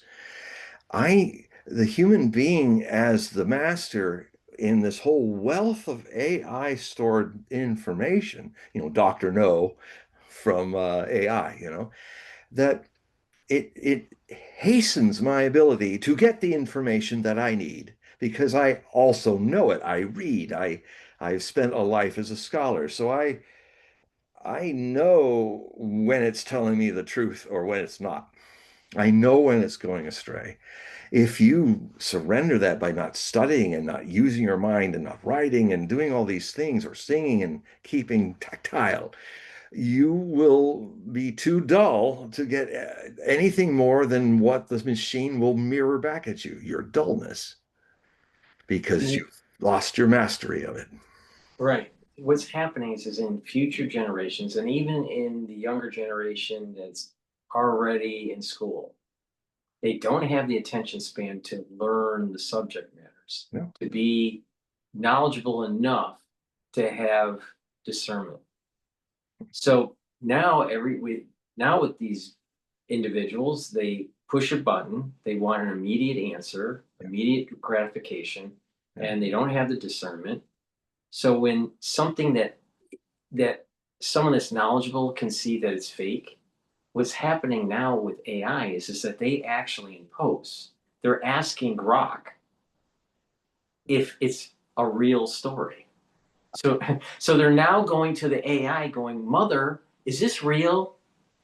Right? Yes, it And is. It is real. right. So it's going to get to a point where they're just going to automatically rely on Big Brother or Little Sister to give them the Yeah. answer, and Yeah. they're Big not going brother to knows. Yeah.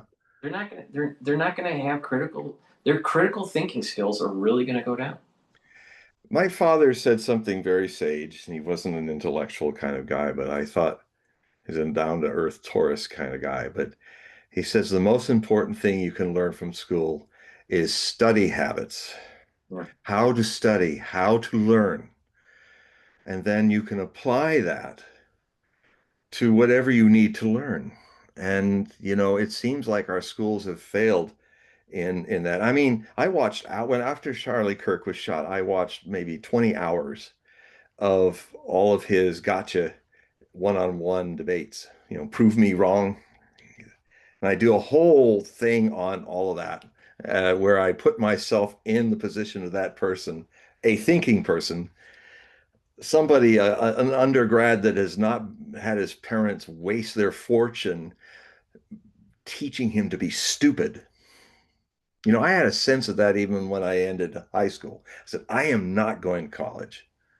Fortunately, I almost went to USC on a music scholarship. I won the music scholarship, but in that same week, I was also being auditioned to become a protege of a major New York City opera baritone, Bill Chapman, who was the protege of Lawrence Melchior, the Wagnerian Danish tenor.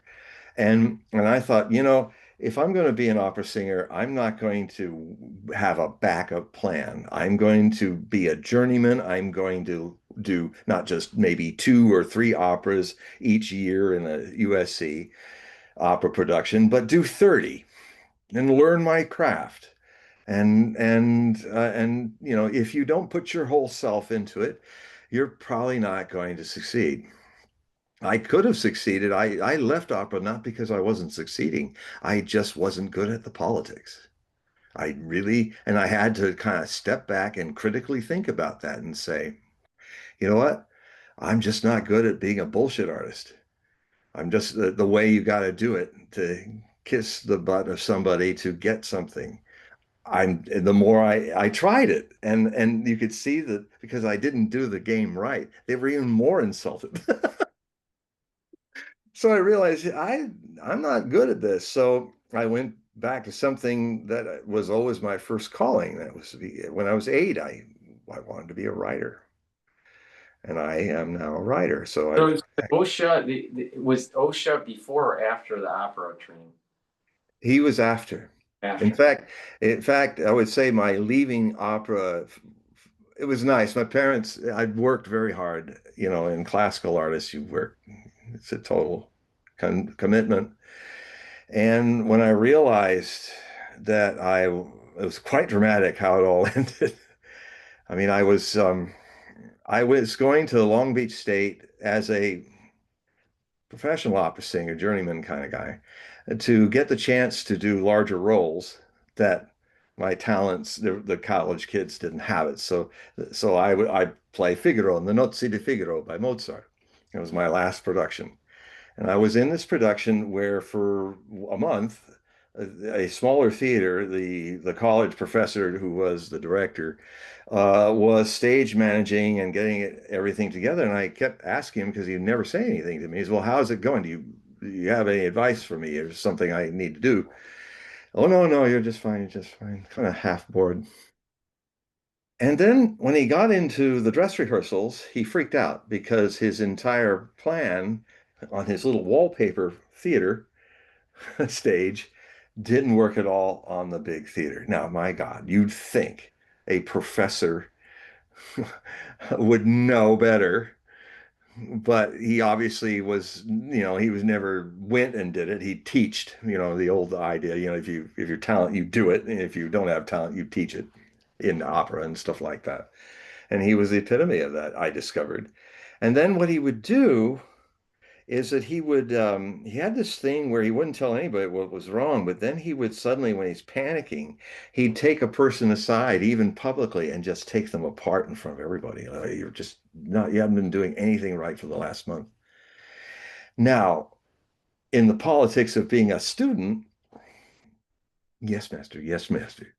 But as your heart is breaking. But he did a really dumb move. I might have looked like I was around the same age as these other college kids, but he made the mistake of playing that one on me. And I put him down Scorpio wise, double Scorpio sting sting. Um, I mean, I got coldly angry with his hypocrisy, and even at one point he had another teacher helping him get out of his own problem. I actually walked up, right in the corner where the seats were. I walked right up into his face and to the lady, saying, "Is this how you do it? You can't do it. You always have to get yourself out of a problem that you create."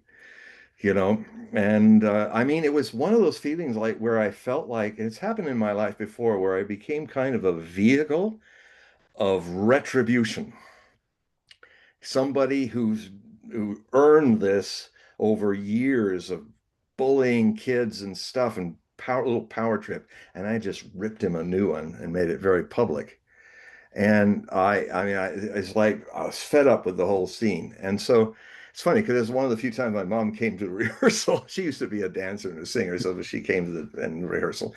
And so what happened was, because he said you're a crappy singer, you're crappy this and that, and so I stood there before opening these big tall doors, just before the orchestra pit, and I said very loudly for all the people listening, well, if you think that I'm a crappy singer, then you are certainly a crappy director. And then I opened the door things and she went out before me, and then I slammed them. I could hear the bows bouncing in the orchestra pit from the violinist. People, I mean, like that, like a thunderous ending of my career. And then what happened is Bill, who had his struggles, because I love Bill. He was like a second father to me, Bill Chapman, and he was an amazing man, an amazing singer, and a great. It was really the side of a father that I never had. He was my second father, where you had a manly man. He was also born on the 30th of April, a different year, just like my father. So he's even the Taurus, and well, and and I'm a Scorpio, so there's an attraction. It can be opposites and attractions when you're in opposite sign. There was magic there, and he was also a person who struggled with the politics and the and the crappy people that got there because they kissed the right ass and maybe did more than that. And um, he so he had been tried to be a go-between to reconcile what had happened. And because we're about to go on the show, and I was the only guy who could really sing it. I mean, in a way, what I learned in my power was that I can walk away, which is a great power. When your freedom and your integrity is being challenged by people. I use it all the time in all the hundreds of documentaries I've done. When a person just doesn't want to pay, I say, well, I have the power to walk away, but you, Mr. Director, don't have time to have your brother-in-law go down to the LA library and try to become a Nostradamus expert in an afternoon. I've been doing this 50 years. And when you pay me my per diem, you are paying for time you do not have. You can ask me a question any day or time of the day or night in pre and post production, and in 5 minutes, I get back to you. It's something that you wouldn't find in 5 years, and you don't have 5 years. So my door's open. I'm cool with it. I mean, you're probably going to spend that extra amount of money on your date tonight. So my door is open. I imagine about 2 weeks you're going to be coming to call. And if you don't take me on these terms, it'll be twice as much when you call, but I'll come and save your show. I think 2 weeks later he called and said, okay, it's twice as much now. That's the payment for my troubles with you. And and these were some major productions that I did. And so I kind of learned that in that experience. I learned that there's a great freedom and power of walking away. And so I walked away from my opera career, but I think I gained something far more valuable than an opera career. It was this. And so anyway, Bill was trying to reconcile a situation between the director and the conductor, who was also an idiot. I liked him, but this conductor didn't know how to conduct for opera. He'd take his baton. He had this ego trip that he wanted everybody to stop doing their acting and just stare at him and sing at him. And he would do things, and rather than, if you're down the pit and you're up on the stage, you can't look straight at that white baton. So if you're a real opera conductor, you do this, you don't do foreshortened this. You can't see that unless you stop your acting and you're looking down like some boob. And so this guy was, and one time with the orchestra in the Mike Fink, I did Mike Fink. I was the lead in that, and it was a really great American opera. The wife of the composer told me she saw it, and she said, she was a widow. She said, I think my husband would have loved you as Mike Fink, and that was just really beautiful. Mike Fink was a friend of Daniel Boone. He was a riverboatman. Yeah, had some beautiful.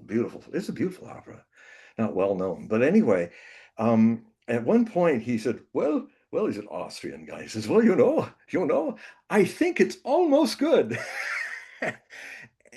And the whole orchestra went, oh, all these kids. Come on. So anyway, I was dealing with these kinds of directorial talents, and so Bill came back and told me, well, they want it all. They are not taking any responsibility for anything. They want you to publicly be contritious and apologize and beg them to come back and do the show. And I said to Bill, call them back and tell them I am not coming back. And it was like, not just for that, but for opera, I'm not coming back. If this is what I have to deal with in the joys of performing all this crap, then I'd rather deal with my own issues alone before an empty page or computer screen writing and have control of my own art and be responsible for it.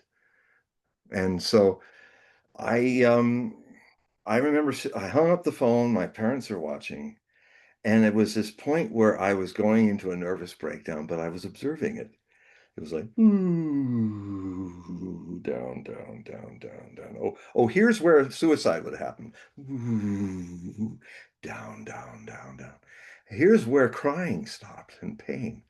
And then, ooh, and sadness brought me to this remarkable depth, vastness. The pain was gone. I just kept going down forever to where all that surface stuff of the ego and the breakdown, all that just didn't matter anymore. And what I ended up settling into something profound to my path that eventually led to India was it's true what Osho says that happiness is never deep. Sadness can take you to profound depths of existence. And I accidentally through this had it happen. And it was just phenomenal. And because they were watching me going through this, my parents said, son, you've been working so hard and we've got some money. And so why don't you just take a break for a few years and just be. And so I had the time and the place as this all settled. It settled pretty fast. When you do things totally, they settle pretty fast. And and then I started to feel that I started to come back into my interest in prophecy and interest in understanding. I mean, I studied history voraciously since I was end of my 6th year, and the Cuban Missile Crisis kind of shocked me into wanting to know how we got here and what all this is about. And so I started voraciously reading thousands of books of history of this, history of that. And I started seeing in the history patterns that people keep repeating the patterns. And they're the same patterns in different costumes and different religious veneers and all of that. But there's this predictability that, and then I came to understand that prophecy is the science, the search of predictability, which is mediocre, which is always unconscious. Spontaneous people are unpredictable. Intelligence is unpredictable. Genius is unpredictable. But the way most people have lived their lives in all the civilizations is just kind of beasts of burden and being very predictable. Wars happen in the same predictable ways, etc. Then I started to read after the breakthrough. I started to read, I tried to understand, well, if the past history is like that, what about future history in prophecy? Is the same pattern happening? So I started studying thousands of books on hundreds of prophets and study because I was getting more and more interested in Nostradamus as the core of that. And and then I saw there was the same repetition.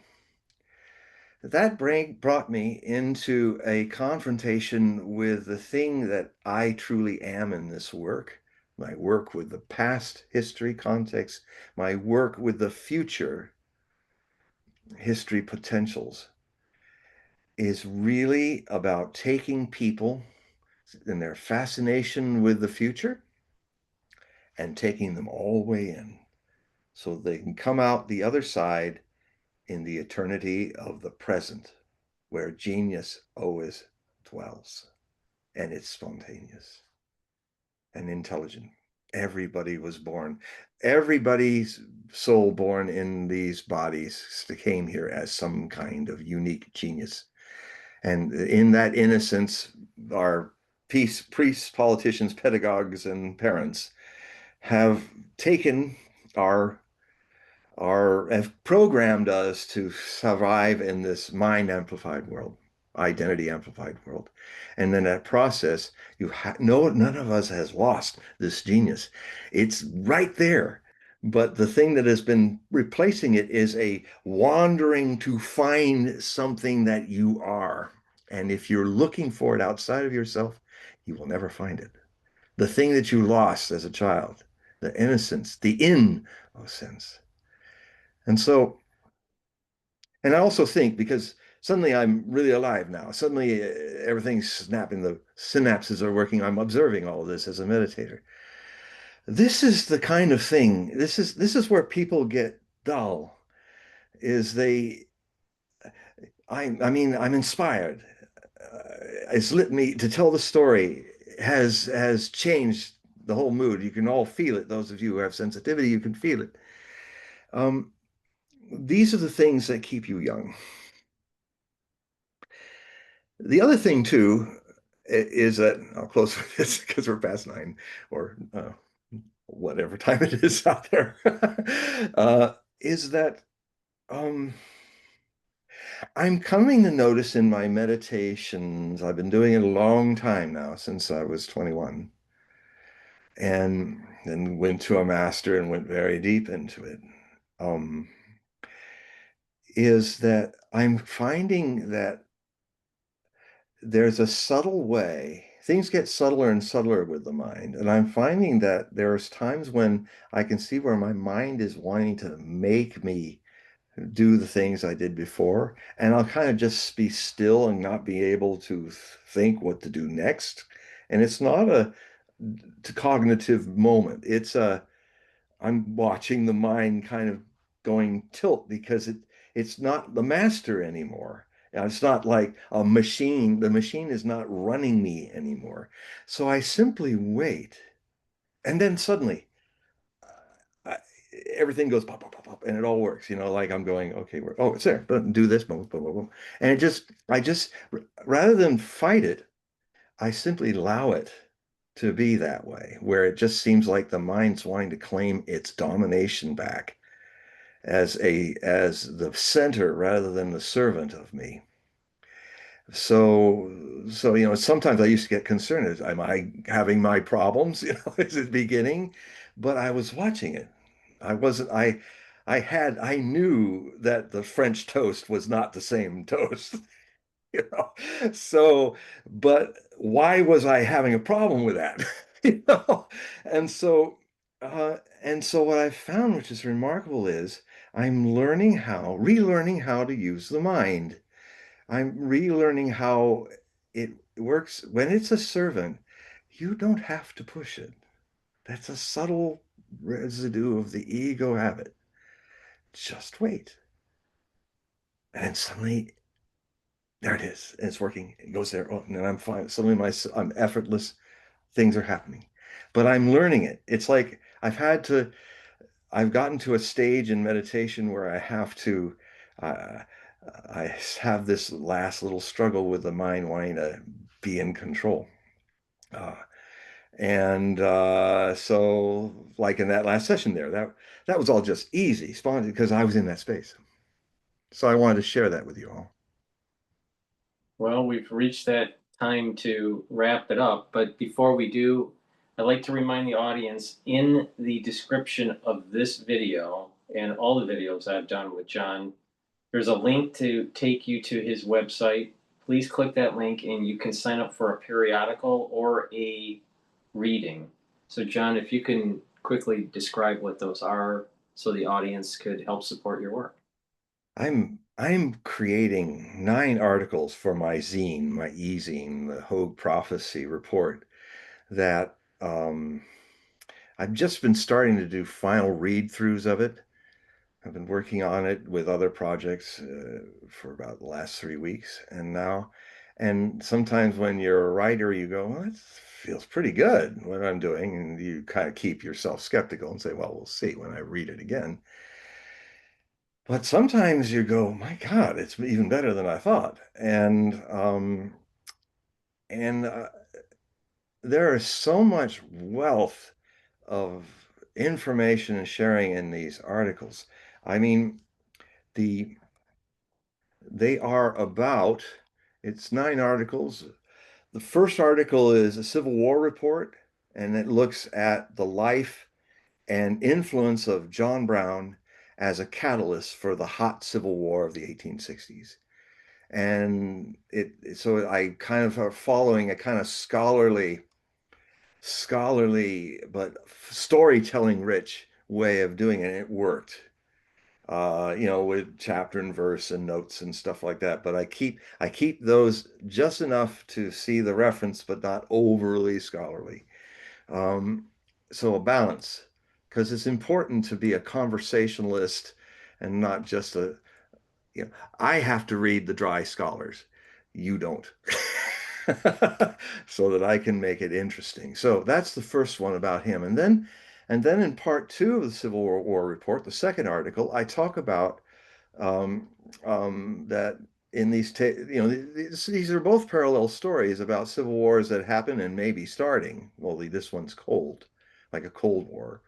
And they're starting because of two Christian evangelical people who acted, and one ended up dying from the neck, being hung, and the next one, 160 some years later, ended up dying, being shot through the neck. Kind of interesting. And that's Charlie Kirk. So it's full spectrum. The third article is about Christian nationalism and Charlie Kirk. And that's where I go in all those. I said, there's something just fundamentally, there's something that's odd about this guy that just, I can't quite grasp it. So I watched all of his debates, hours of it. And then I saw that he thinks, even I thought at first that he was a Socratic debater. Um, but actually, he's a sophist, just like the people that Socrates competed with in his Socratic method, which is, see, a sophist is a propagandist. He wants to convince you that his idea is right and make you a convert. So isn't it a wonder? It's no wonder that somebody who is a Christian evangelist is going to be more like a sophist than Socrates, who would like say, well, I doubt what you said. And then he would say kindly, as the interlocutory debates with the partner, a person that's a partner, somebody's there to share himself, to be a catalyst, to ask questions and see. So, so the guy said, well, I doubt what you're saying. And I said, is that negative or positive, your doubt? And I was like, well, no, it's negative. I says, are you aware that the word doubt doesn't have a negative connotation? No. What is the connotation? Doubt in its roots, Indo-European roots, means to hover between two possibilities. In this way, it's very similar to the true meaning of skeptic, which most people also abuse. They see it in a cynical way. Well, I'm skeptical. There's something wrong with your story, which implies unconsciously that they already have a conclusion and they're going to investigate and make sure that unconsciously their conclusion is right. Because what else can happen if you start an investigation with your conclusion already made? How can you not help but unconsciously find exactly what you're looking for? Well, that's an interesting thought, says the interlocutor. So what you're saying is that to doubt is to not have a conclusion. Yes, because then you will hover between all the possibilities, and then in its own good time, you will find whether it's true or not. So that's more of Socratic. I go a little longer in that in what I say, but it's the Socratic approach. Now, Socrates was very kind and compassionate with it. Um, and even so, he also ended up being forced to drink poison or leave Athens, which he didn't want to do, because of his making people look at what's kindly, but pointing out where people assume certain meanings in things or do certain things that are unconscious. And for somebody who's seeking, that is helpful. Thank God I ran into you. But for people who are in their egos, they feel angry. They feel foolish. How dare you make me feel like I'm a fool? Well, if I were going to do Socratic on that, I would say, you've come to that conclusion that you're a fool. I didn't call you a fool. I just pointed out that we humans have, a lot of ways in which we presume things. And it would be better for our knowledge and wisdom to see how that works so that when we seek to know, we truly find things to know rather than spend a whole lot. Maybe what I did, you're angry about it, but maybe it's a beautiful thing. Maybe you won't, you think yourself as a fool. Well, maybe you won't be anymore. You see? But that, if but Socrates was poisoned because of that. So so anyway, there's a lot of other things in this. There's I'm talk about the Tomahawks for all you people that did the study in it. I go into it deeply. I do a two-part series of Brace for Impact followed by Brace for Peace pacts, and looking at whether this thing is going to end up in a peaceful solution over the Tomahawks and so forth. So, you know, I'm certainly having a lot of fun doing final edits on it in a way that I haven't before. So really, it'd be a great time to consider go to my website, hogueprophecy.com. You'll see the link for it. And when you get there, you'll see two things. You'll see free samples of the articles that I put together in the Hogue Prophecy Report, usually one full article or one and a half, and then some excerpts of all the others.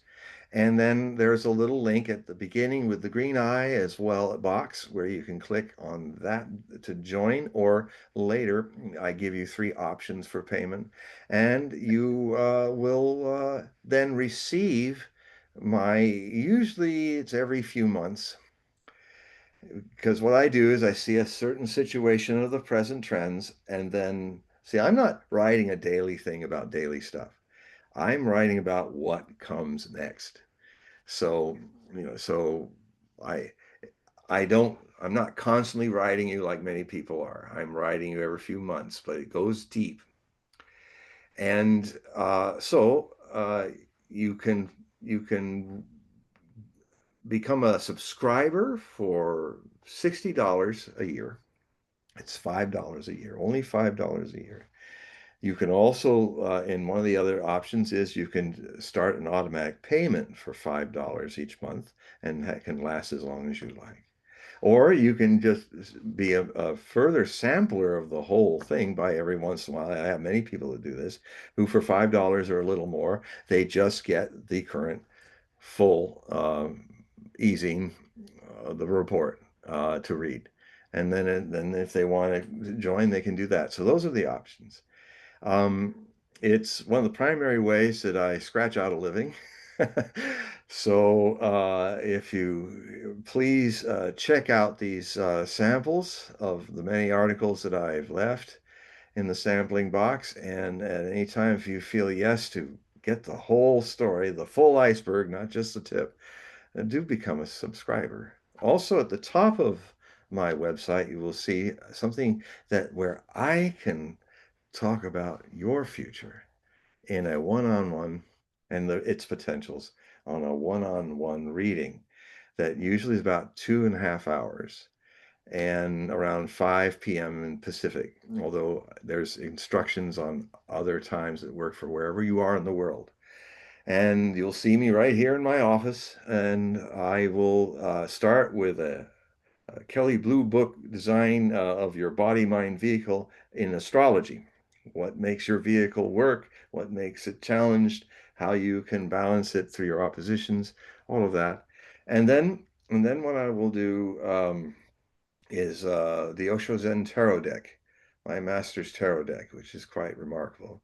And we will go deeper into the situation. And it's also basically a trance empathic reading. So it's lots of fun. Time goes by very fast, and I'd love to meet you and share energy with you and perhaps insights that might interest you. And thank you for staying with us all this time for this interview, this show. More and more people are telling me about how they've seen our shows. And thank you for taking your precious time to listen to me. And I love you. All right. I just want to remind the audience, please click the link in the description of this video to get to John's website, and please sign up for his periodical and do a reading. So, John, say goodbye to everybody before we sign off here. Goodbye to everybody. All right, let me log off here. Hold on.